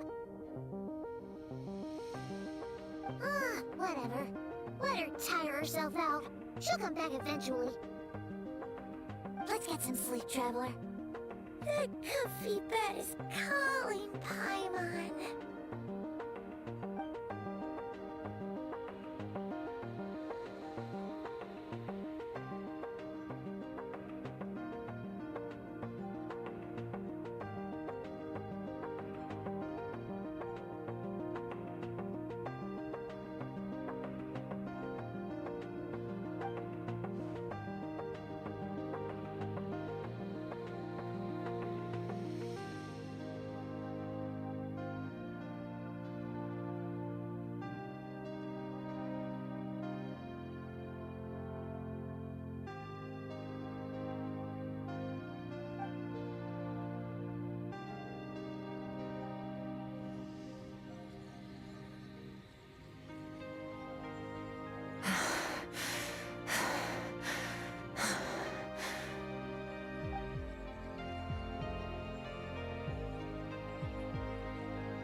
Quiet.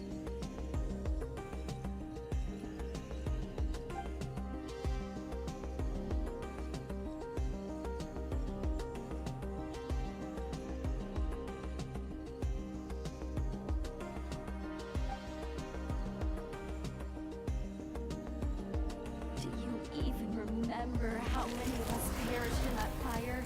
How many bodies were left to rot on the scorched earth? Yet you alone live on. Keep your gaze fixed on your blade. You don't deserve to rest. Run, Skirk. Run! Only death awaits us here. Keep running, and don't ever look back.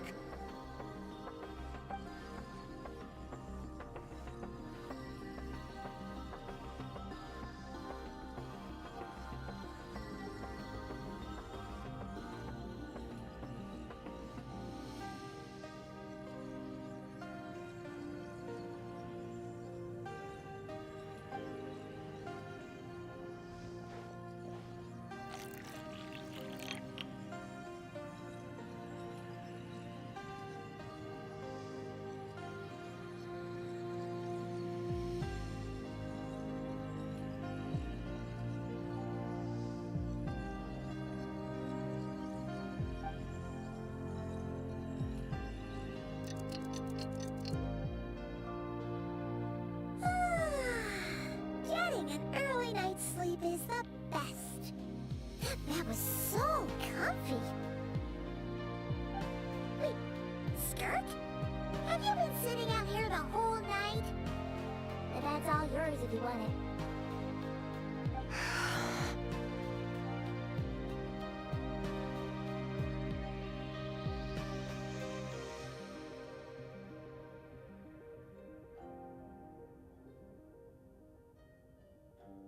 About 60%. maybe 70. Whew! Paimon thought it would take at least a couple of days. That was fast. No, not fast enough. That's 20% less than last time. Same training regimen, same intensity. Nothing felt different, but somehow, no. I think the problem's with me. I need to meditate for the next 2 days. Deep introspection should help me find the issue. Ooh, sounds intense. We'll watch over you in the meantime, then. Thanks. See you in 2 days.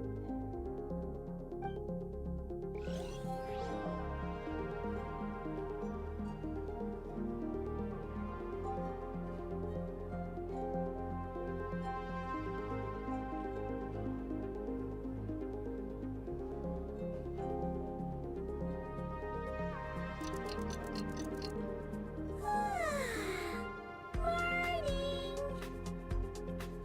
Skirk is still meditating, huh? It's been 2 days already. Shouldn't she be awake by now?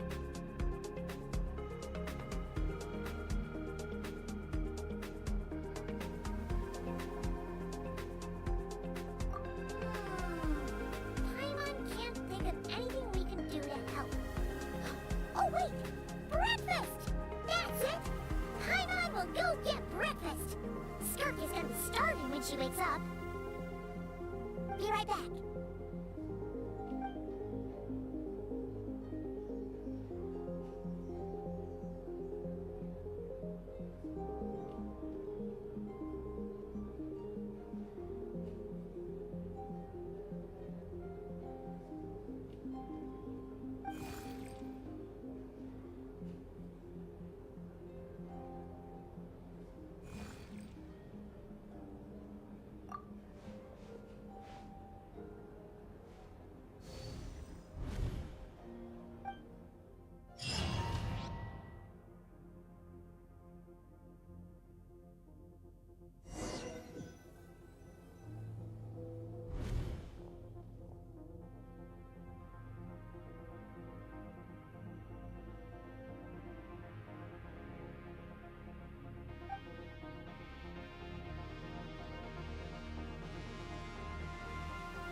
That's right.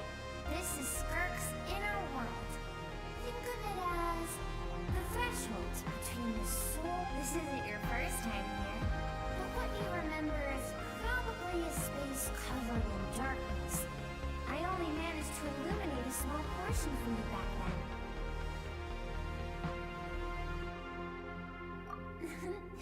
Actually, it's my first time talking to someone like this. I only managed to break free and bring you here because the injury weakened her power. I guess that's why I can speak again, too. Call it fate, if you want. I think that's the word they use in this world for lucky coincidences like this, right? Now, before I take you to her, I gotta ask. You're the first outside visitor to ever come here, so what's your impression of this place? Oh, you noticed. This river represents Skirk's strength. Strength accumulates over time. It is the summation of a person's lived experience. So this river is where all the fragments of Skirk's life should converge into a single stream of memories and emotions. Flowing, but as you can see, this river has been severed numerous times. It's because Skirk doesn't like who she was in it, and all she sees reflected in the river is a disgraceful shadow of who she was. She cuts through what... You must learn to shut out all the pointless emotion. This isn't my first taste of failure or losing power. When we fall,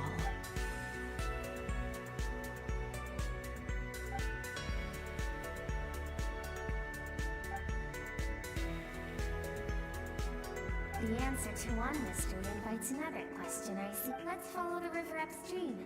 There among the cliffs, among the memories etched into her heart, lies the truth of it all.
I've always thought that, even when falling leaves don't come from the same tree, they can still form bond-like medias. You both made a journey through the stars. Both travelers who have landed on a planet that is not your home.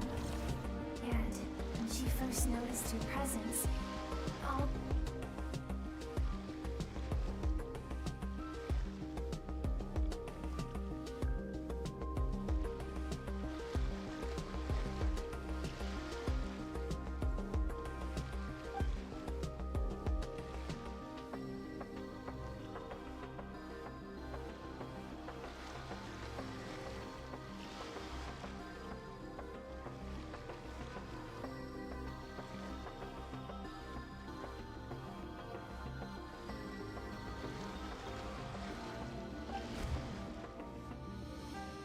seems like you've answered your own question. Skirk sees herself as a trespasser in this world. She's made a conscious choice to avoid altering its path. But let's keep going. It's still a long way to the source of the river.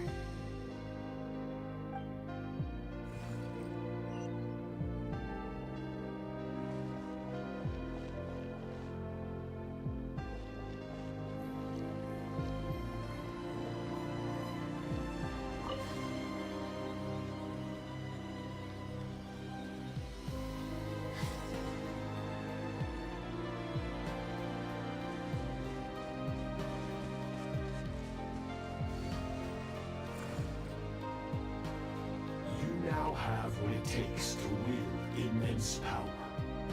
From this day forth, I shall teach you no more. No one can become a worthy warrior through imitation alone. I have given you fangs and claws. Now, you must learn to hunt. You wish me to travel the world beyond on my own, Master? Indeed. Make new friends. Embark on your own journey. And piece together a new future from the shattered remnants of your past. We will still have contact through the Abyss. But know this. One day, I will take the life you worked so hard to rebuild and reduce it to ashes. Just like the fire that haunts your mind. Why do you do that? I have told you before, fear is the catalyst for human evolution. You have tasted loss. You have known fear, so deep it can be felt in the bones. But as living beings, we all have an instinct to detach from that which harms us. And thus, pain, yet now, I have bestowed upon you the gift of fear eternal.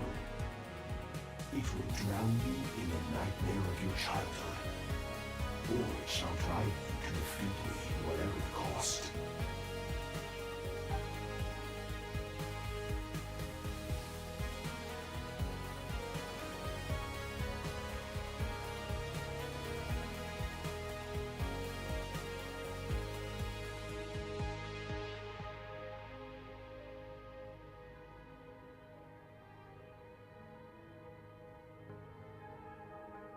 That is what Skirk's master, the foul Sertology, looked like at one point in time.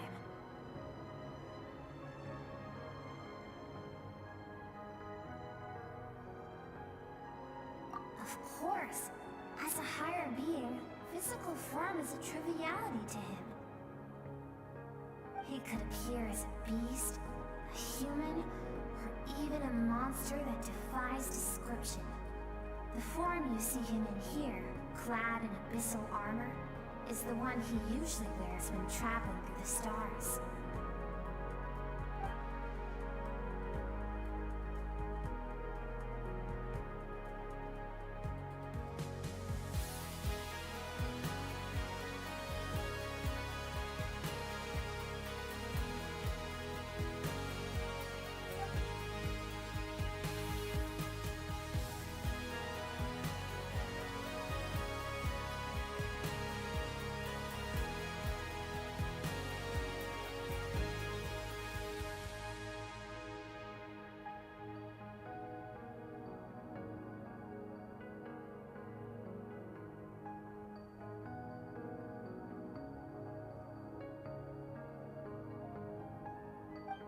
For certain reasons, I need to bridge the power gap between me and my master as quickly as possible.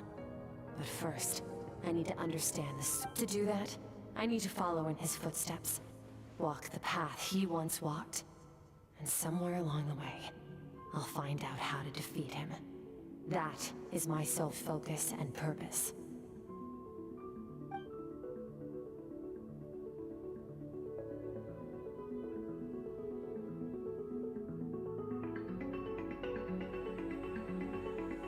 I'll let you in on a little secret.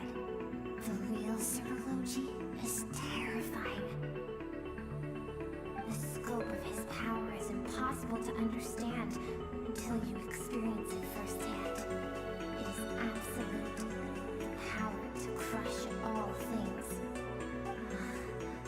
Shall we keep going? Let's see. We're about halfway there.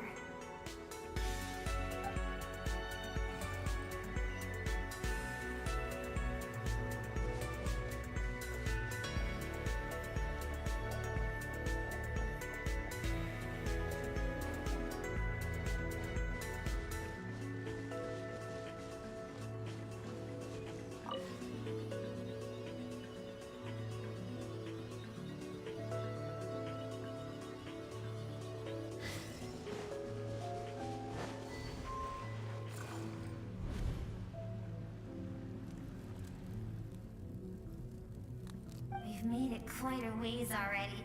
This is Skirk, when she first began training under Sertology. I have set your broken wrist. Tomorrow, you are to train twice as hard. No tears this time. Good. Attempting to garner sympathy through tears is a habit of the weak. A pitiful, useless ploy. Can I ask a question, Master? Why did you save me? I keep thinking, maybe it would be better if I had died. I wouldn't be haunted by that fire all the time. I wouldn't have to go on like this. I saved you because I have a plan for you. It has been too long since I fought a battle that demanded my full strength, and I hunger for it. Every so-called genius and prodigy I have faced has crumbled like sand underfoot. Before me, even fate bends the knee. So, I will teach you everything I know. Train you by whatever means necessary, in the hope that one day, you might surprise me. I don't want to draw my sword against you, Master. What you want matters little. Among the boundless sea of stars, the cries of the weak are but faint. Yes, Master. From that day forward, all she knew was grueling training, emptiness, and fatigue. After some time, her talent bloomed, and she gained control over her emotions, like her master. How should I put it? It was not that human emotion disappeared from her heart, but that reason came to dictate all she was allowed to feel. I suppose it was at this point that she became the Skirk you know today.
We're nearly there.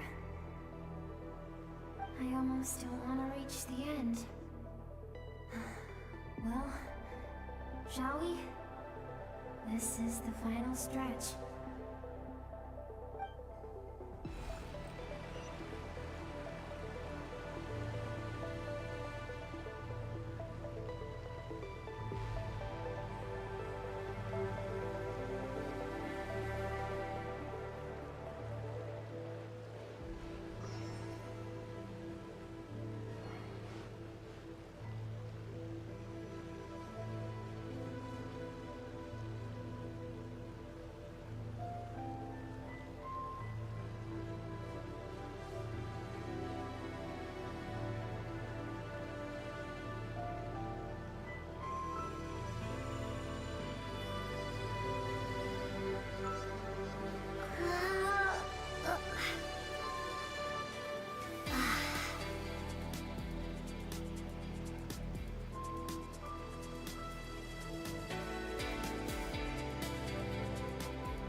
these are Skark's happiest memories.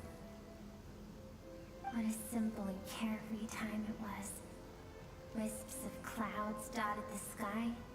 The sun bathed everything in golden light. And when song filled the air, not even the shyest of flowers could resist swaying along. This is Skark's homeland. She was so curious about everything as a child, always skipping school to go exploring. There was so much to discover. The treasures at the bottom of the sea, the secrets beyond the stars, and that merchant ship packed with adults wearing those strange clothes. Yes, the ship. That was the beginning of the end. It was a spaceship. When it arrived, the people that disembarked wore smiles on their faces and spoke of friendship. They claimed to be merchants from a neighboring planet, looking to establish trade. Skark's parents, her relatives, her neighbors, everyone welcomed the newcomers with open arms and allowed them to explore the planet. To them, the visitors were guests and should be treated with hospitality. No one had any idea of what was to come. Several months later, an army of unknown origin arrived without warning and carried out a ruthless campaign to destroy everything and everyone on the planet. Skark had skipped school that day, like so many times before, so she was not caught in the immediate wave of destruction. But when she came home that day, only fire and ruin awaited her. Countless people cried out to her for help. People she knew and loved. Friends and relatives. The little girl who lived next door. The shop owner with the bad leg.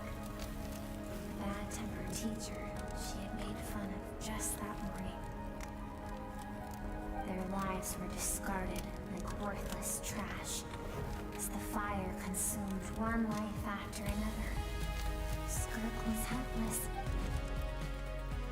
If Sir Logi hadn't been there in that moment, the fire would have claimed her life too. And there she would have remained, left to rot in the scorched earth, with no answer as to why any of this was happening.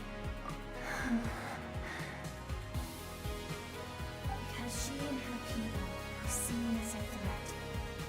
As the initial merchant ship explored the planet, they discovered that it hadn't always had the conditions to support life. Yet there was evidence of human activity, even during the periods of extreme heat or cold in the past. Further research revealed that, over time, the people of this planet had evolved the ability to adapt to any type of environment or energy source. For that reason, the outsiders viewed them as a potential threat. Senseless, isn't it? Deemed a threat because of a gift they didn't even know they had. Perhaps it was their own innocence and kindness that doomed them. But in the end, that was lost to the blaze as well. If those with power get to decide good and evil, then all you can trust in is the sword in your hand. And so, before death could click, no one wants to relive their most painful moments. Well, that brings us to the end of the story. This is as far as we can go. Skark is waiting over there. The both of us. Let's go to her. It's time to fulfill my purpose. And my greatest wish over all these years.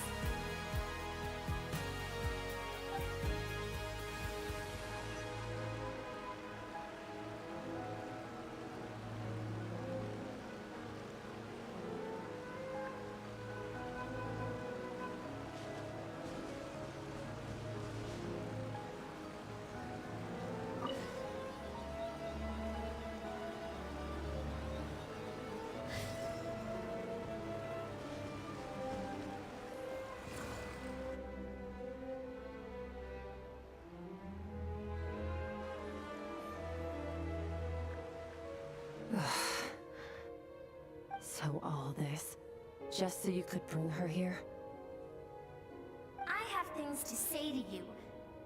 Well, to me. I want someone to witness our reconciliation, even if it takes an argument to get there. And she's the best choice in this moment. Her suppressed emotional self. The version of herself she keeps locked in the recesses of her mind, stifled by reason. All those rejected impulses, those discarded aspects of your past selves, they are a part of me now. I am who you used to be. Someone you have refused to face for too long. So, I came to face you instead. You're wrong. I've faced you all along. And that's exactly why I keep you locked here. Your existence makes me weak. Moments of joy and longing are when we are most vulnerable. Don't forget, it was a penchant for goodness over reason that doomed our homeland in the first place. The vastness of the universe renders everything insignificant. Our feelings most of all. Even so, learning from the mistakes of the past doesn't have to mean erasing everything. Strip yourself of your so-called weaknesses, emotions like kindness and empathy, and what makes you any different from the ruthless soldiers who slaughtered our people? The difference is that I'm doing what is right, what is necessary. I allow you to exist, but with limited freedom. That is the greatest kindness I can offer. I have shouldered everything you couldn't carry. I rose above the numbness and emptiness, and it was cold, unfeeling reason that brought me this far. It made me who I am. It made me strong. That is the problem. I want to shoulder those things together. On the grand scale of the entire universe, maybe our feelings are vanishingly small, but why should that mean they don't matter? Emotion gives warmth to the cold expanse of space. It gives meaning to the world around us. Think back to those nights of gazing at the stars, those afternoons of exploring the unknown. Think back, and let them grant you peace. A brief respite from the pressure you put on yourself.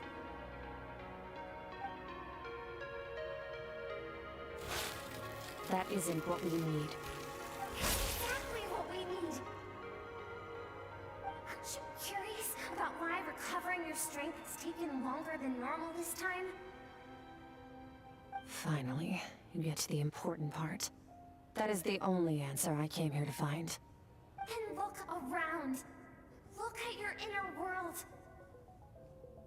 You cast aside your dreams and curiosity, and in doing so, you lost your original motivation. You severed all connection to who you used to be, so you can no longer draw strength from your past. Now, the only things driving you forward are fear and survivor's guilt. But these cannot. And you think that means I should seek help from a weak little thing like you?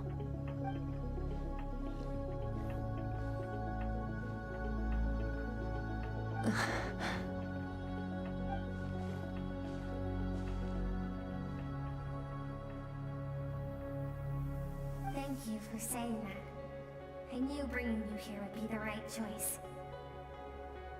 To be honest, I'm not here to argue with you. This isn't about who's right or wrong. And in fact, I agree that in order to make it through the wake of that tragedy, we had to distance ourselves from the pain through reason over emotion.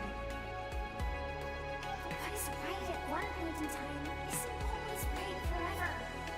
I know you will never forget that fire. I know the fact that you were the sole survivor fills you with guilt. And I know that among the voices that haunt you, mine is there too.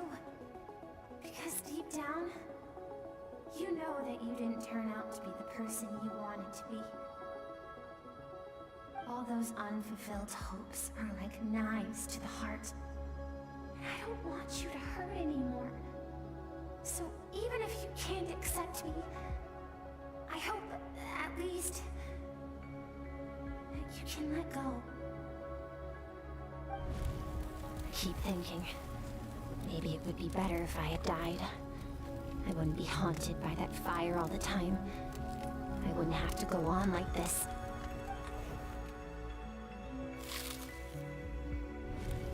Your dad and I, we're not afraid to stare death in the face, but we need you to survive.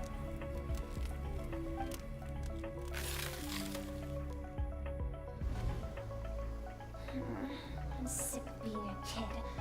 There's so many amazing things out there. I'm ready to see them all.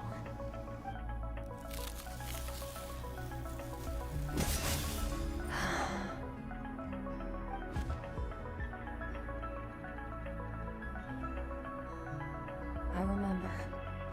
There was a song Mom and Dad always sang when we went out to fetch water. Dancing water. Sand along your path is begging for your song and movement. Will you carry this burden with you on your journey? I am not the dancing water, and you are not the burdensome sand. But if this is your wish, then I will carry you with me until the end. Thank you. I should be thanking you.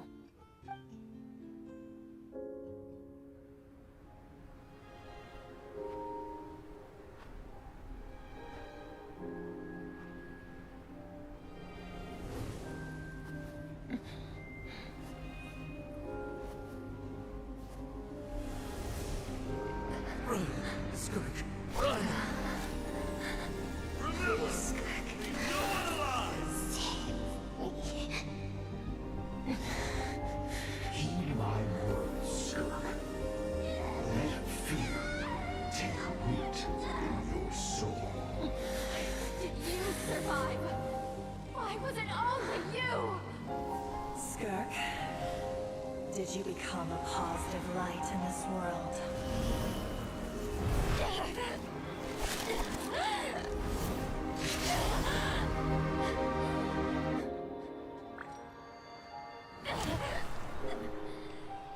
Hey, this doesn't have to be the end.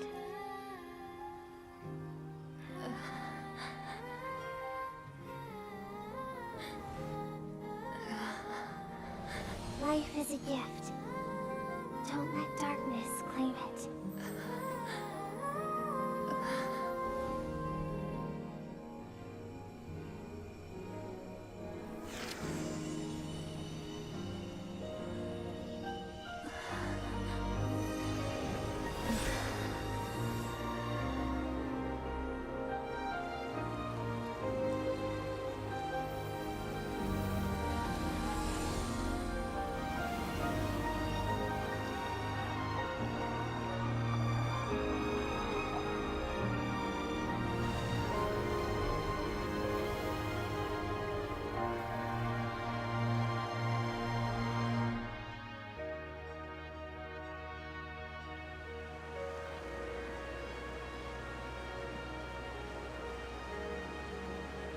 So, you saw my memories then. I once asked my master if survival of the strongest was the law of the universe. He said no, but in a world without order, those with no moral boundaries tend to be the ones who survive. That's why, after hearing his answer, an idea came to mind. An idea that, one day, I would create a new world order. One in which there would never be another tragedy like that fire. One in which power was not the law of the land. But that means I must defeat him. Because my master, Sethos, is, at the core, a defier of all rules and order. Yes, and not just because of the gap in our abilities, but also because I have no reason to see him as an enemy. Although his decision to train me was not made out of kindness, he did everything a master should. He saved my life, taught me the sword and the principles of strength. And for that, I respect him. I know. And it's not something I want. But Master never goes back on his word. I have to treat everything he says as a promise. He's no longer into that. But he sends me messages through the abyss every now and then. Most of them are simple greetings, or an answer to one of my questions. Every time I hear from him, my heart skips a beat. And I wonder if this is the moment where he'll finally appear before me and tear down everything I've built to pieces. Maybe that means I do live in eternal fear, just like he said. Yes, I respect him, but I'm also afraid of him. And for that reason, the pursuit of strength consumes every moment of my life. I don't know what Master has planned, but I have to be ready. Help me? Why? This isn't your fight.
Oh, you're finally awake!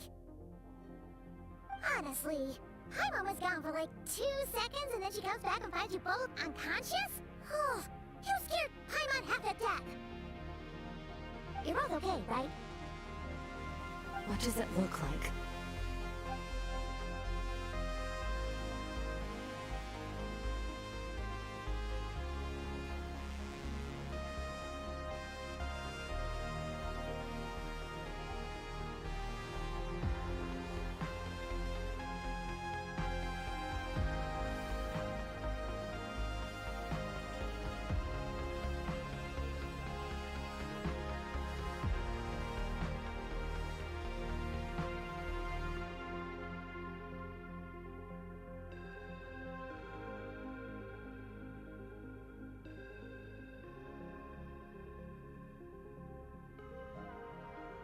Only water from the source can cleanse the rot and filth that flows from the past into the future.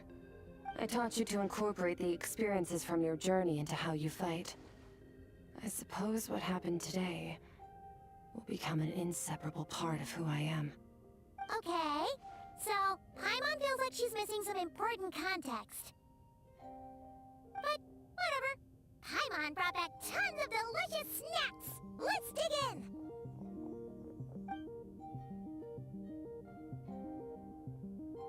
right.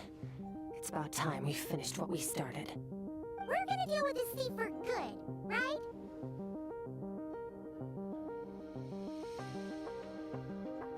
This time, I'm not going to tell you to hold back. But having digested even more power in the meantime, he's going to be tougher than before. The good news is, we have no reason to pull our punches this time. So, let's go. Same place as last time.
The fog is gone!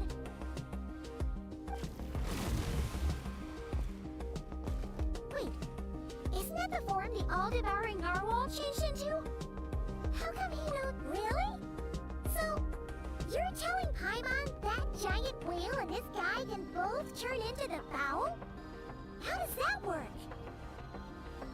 It's a subconscious instinct. Any intelligent being who longs for his level of strength is bound to mimic his appearance.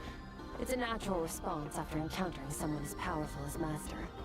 To them, he represents ultimate power. We know the person before us has encountered Master, and we know he stole a portion of my power. So it's not surprising that he would assume this form. Okay. Oh, the closer Paimon looks, the more intimidating it gets. Nervalette isn't here this time, so it's up to us. He won't have the nerve to steal again after we're done with him.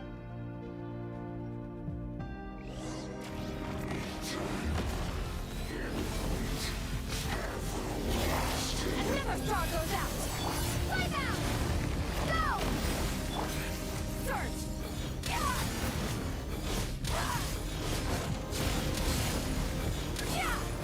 Haven't forgotten your training, I hope.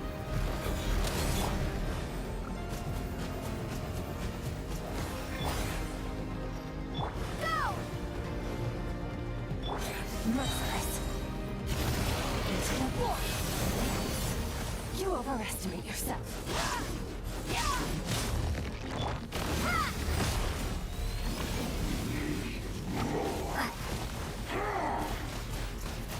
Water jet! Merciless. Paradigm shift.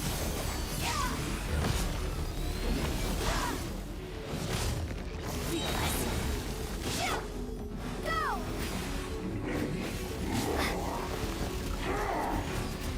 Go!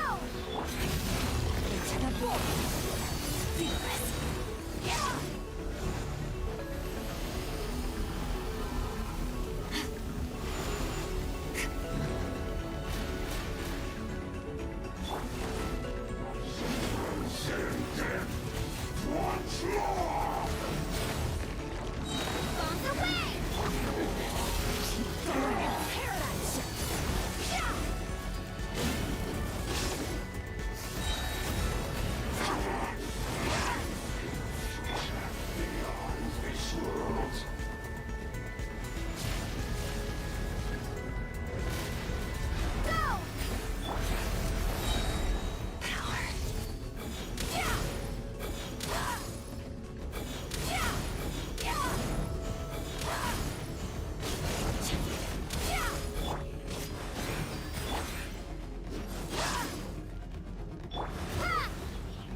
try to wield.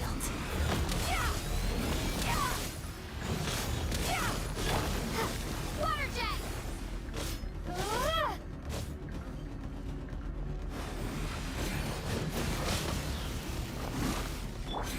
Annihilate.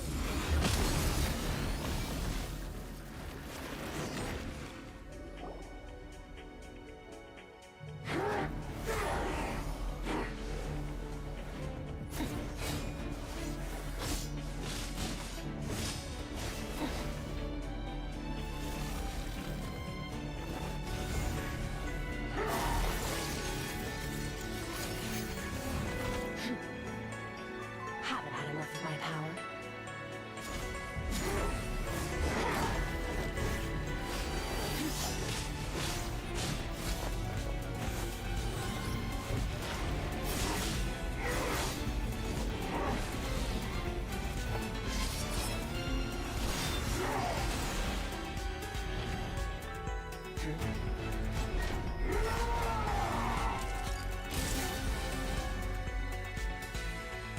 Well, let's see how much more of this power we can handle.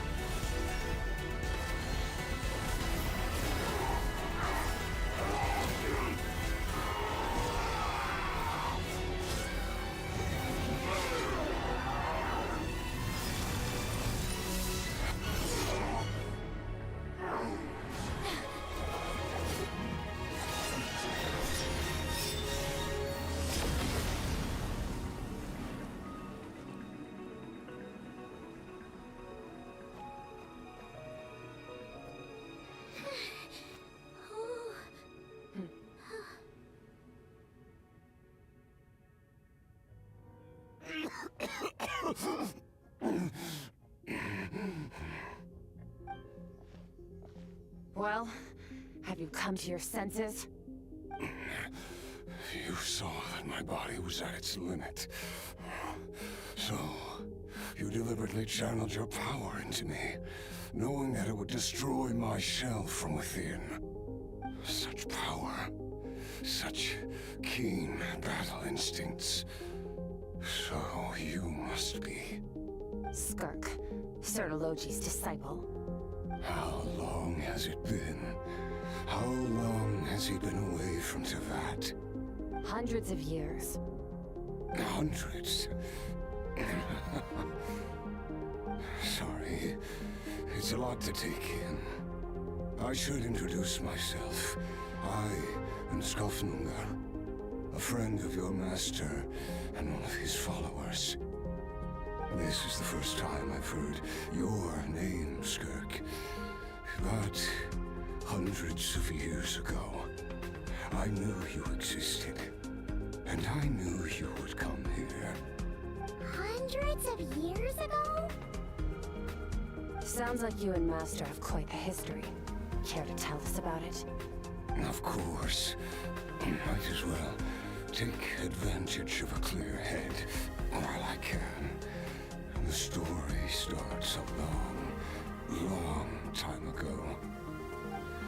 I was born into a noble family in Conria. As the eldest son, I was set to inherit our title. But I contracted an incurable illness as a child, and everyone gave up on me. I trained the sword harder than anyone else, defeated all of my peers. But it was all in vain. When other people looked at me, all I saw in their eyes was pity, or a strange glee in my misfortune. Even my parents were just waiting for me to die. Over time, my heart hardened, and I became aimless. That was the point where I met your master, Sertologi. We were similar in age, but different in background. He was born in prison, the son of criminals who had been sentenced to death. He spent his childhood wandering the streets, facing more criticism in the literary works in the Universitas Magistrorum. Yet, he always wore a smile on his face, as if powers were one and the same, and he could not see the difference. I still remember what he said to me when we first met. You need to fight to survive. Even if it's a losing battle, it should light a fire under you. How can you sit back like this and go down? That does sound like something he would say. He was the first to acknowledge that I was worth something, and he inspired me to keep going. When we sparred together, it was the first time I'd actually felt the thrill of combat. When I was 10, he stole forbidden research materials and managed to cure my illness. It was like there was nothing in this world he couldn't accomplish. When it came to the human form, he was always intent on pushing the boundaries of possibility. But somewhere along the way, I fell behind. My talents were nothing compared to his, and at some point, I realized he had pulled so far ahead, I was too embarrassed to even ask him to spar. After his grand endeavor was successful, he sought me out and said to me, "This planet no longer holds anything that interests you. Sorry. But first, I have an offer. I can use a power I have just refined to break the curse of immortality for you. Your death was once what we worked so hard to prevent. But the immortality you now face is a different kind of pain altogether." I'll pass. Immortality doesn't sound so bad to me. Since I can't die, it means I have an infinite amount of time to get stronger. Maybe I'll finally catch up to you one day, and we can spar like we used to. Are you sure? I cannot say when I will return. Your body, or rather, your soul, might not be able to withstand this curse. All I can do is try. After all, a wise man once told me, people need to fight for their own survival. Wise indeed. Nevertheless, if you grow weary of the pain of immortality, and wish to experience a good sparring match before you wither away, seek out my disciple. Disciple? Never thought I'd hear that word coming from you. Nor I. But Vedifenir said I was destined to find a disciple out there in the universe, and bring her to Tibet. You know as well as I, Vedifenir's prophecies are never wrong. Well, now I'm curious about who this disciple of yours will be. All Vedifenir said was that one day, the stars shall bow in her honor. Sounds pretty impressive. Of course. Only the most outstanding people would have the right to become my disciple. Still self-assured as ever, I see. But you're not wrong. I'll be leading them. Oh, and if you were serious about getting stronger, I left you a little gift in the primordial sea. As I said before, walk whatever path you want. Freedom means even the wicked get to make their own choices. Waiting for me in the primordial sea was the all-devouring narwhal, already beaten into submission by Sethos. In its weakened state, I was able to cut off part of its flesh and sew it into my own heart. Your heart? That sounds like torture! How did you even survive that?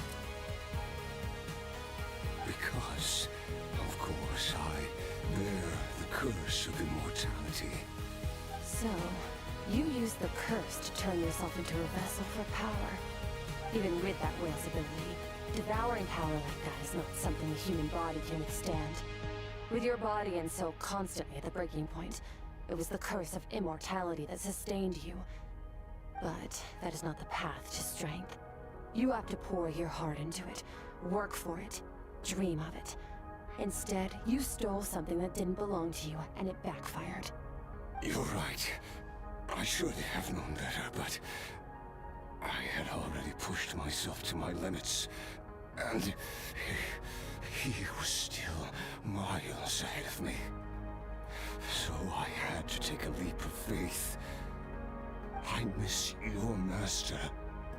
I miss the days when we were all together, troublemakers without a home. I don't regret the choice I made. But if you'll allow it, I do want to apologize. To both of you. After the beating we just gave you, I think we can call it You're an interesting one as well.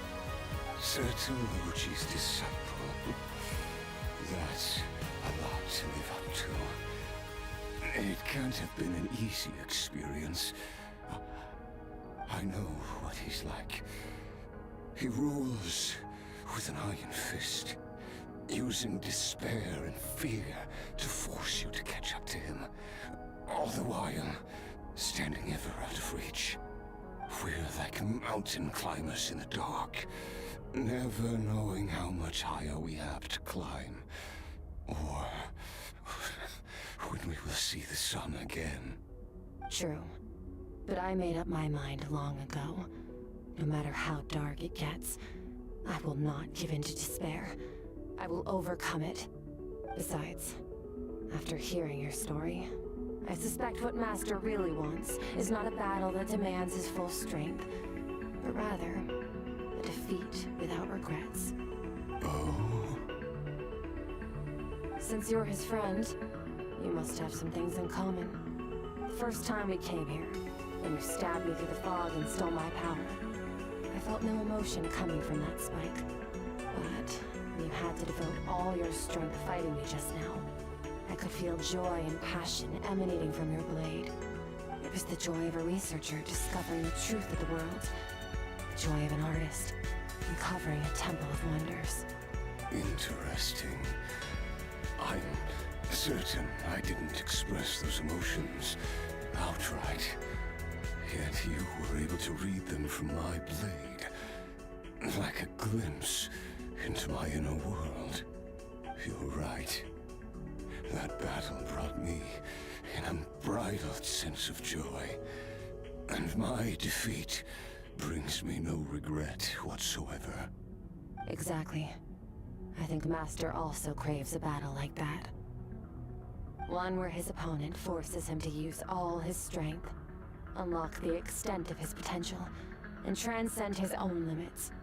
A battle to end all battles.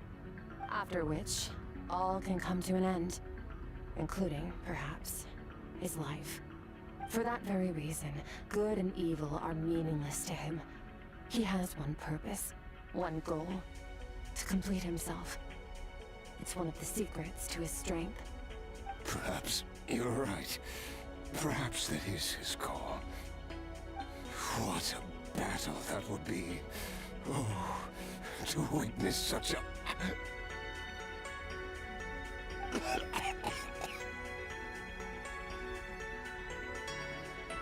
okay? Too many different kinds of power are surging through my body. The curse of immortality allows it all to coexist, but it does not remove the pain. I won't be able to hold on to my sanity for much longer. What a shame. I would have loved to witness that battle. So the Lord once offered to free me from this curse. Now, I must ask that of you, Skirk. Can you release me from the pain? I can, but not through death, if that's what you were hoping for. It's not a suitable punishment for your crime. As an alternative, I can take your consciousness, along with all the power you've consumed, and smash it to pieces. The impurities will dissipate, and under the curse of immortality, your mind and body will regenerate. When that process is complete, you will be back to who you were before, no longer tortured by powers you can't control. But it will be a time-consuming and painful process. The decision is yours to make. I accept. And who knows? Perhaps I'll wake up in time to witness your great battle with Sertologi.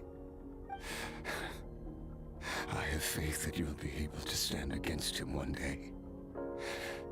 Though, I know it'll be a long and arduous road. If we are climbers in the dark, it appears the dawn has finally broken for me. But your ascent continues. At least, it looks like you are not alone on your journey. I will reach the top of this mountain, no matter what it takes. And you, Skofnunger, will be my witness at the end of all things. It's finally over. Let's get out of here. Huh! At least we don't have to make a mad dash for the exit like last time.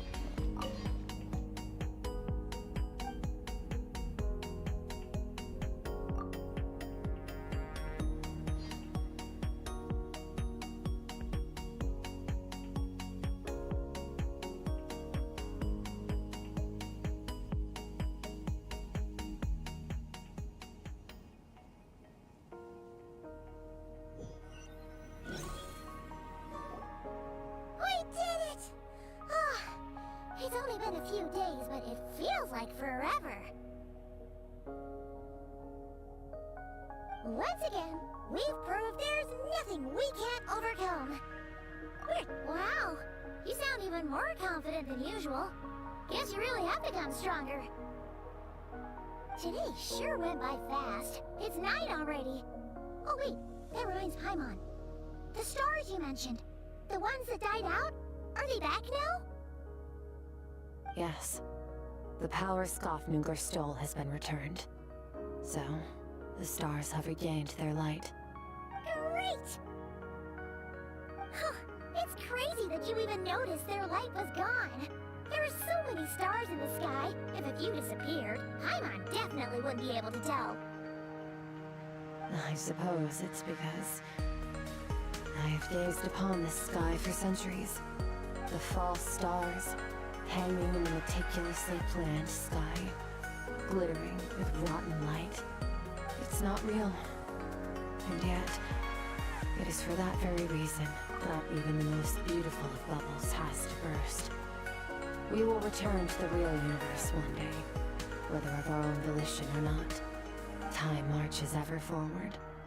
Even the innocent and naive will taste life's bitterness. Yet through hardship, we grow, until we learn to seize the sands of time for ourselves, and uncover our true strength. Though we gaze upon a false sky, its vastness and majesty is palpable.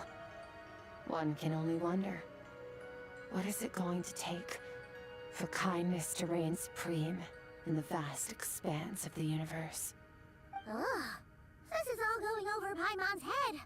But if she knows one thing, it's that the Traveler always finds a way. Ever since we met, she has filled Paimon's days with happiness. No matter how tough things get, she always finds a way to make it better.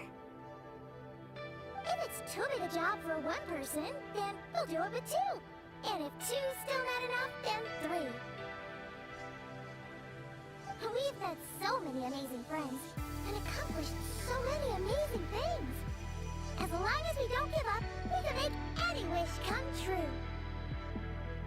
I suppose when it comes to you, anything is possible. Well, I should be going. Now that my power is no longer isolated from my emotions, I need more practice to get used to it.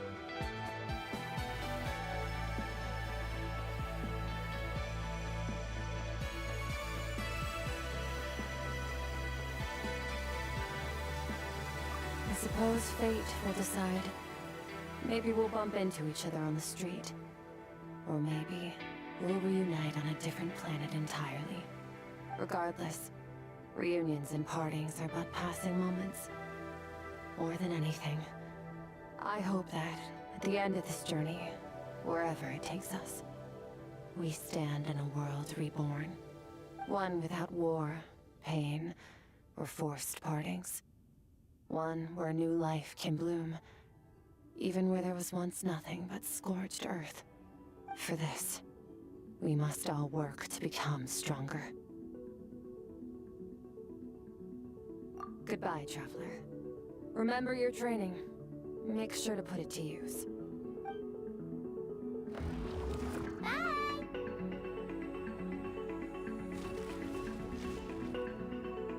Is it just Paimon, or is she being nicer than before? We definitely count as friends after all that, don't you think? Hey, what do you think about camping here tonight? There's nothing quite like sleeping under the stars. Come tomorrow, we can continue our journey.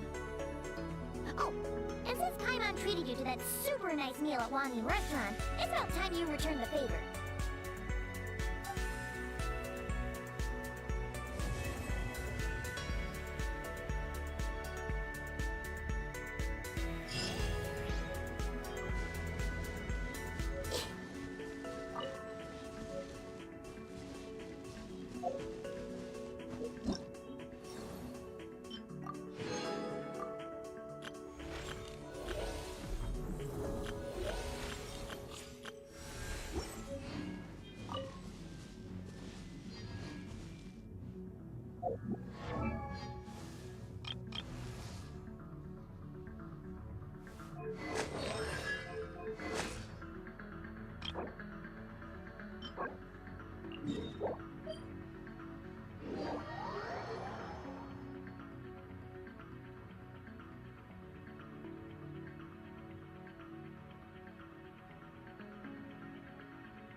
The hunt begins!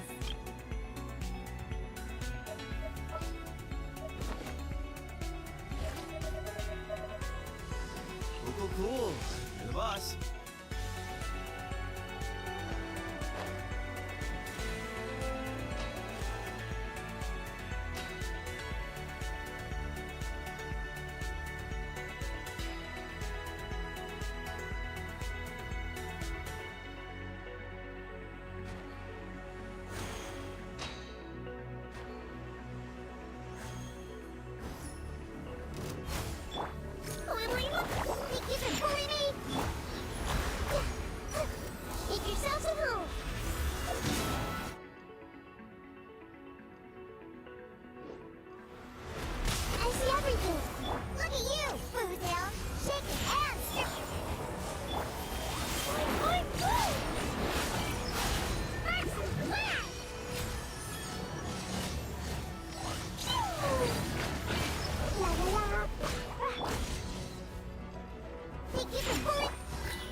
I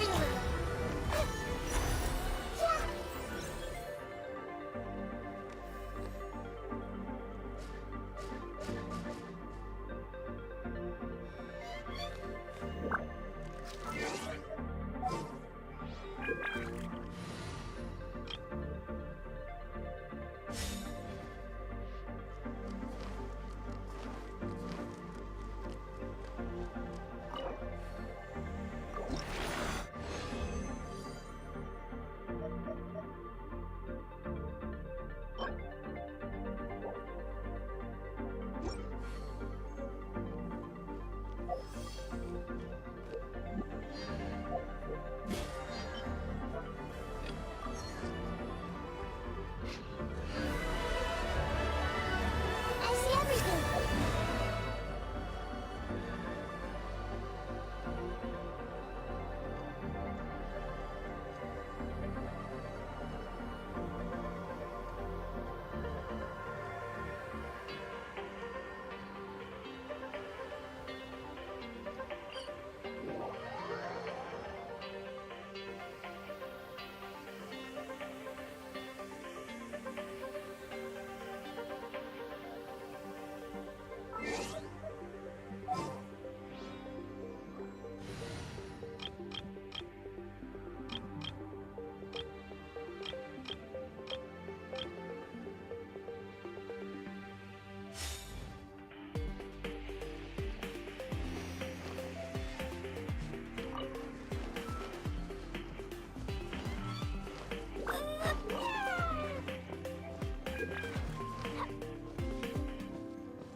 You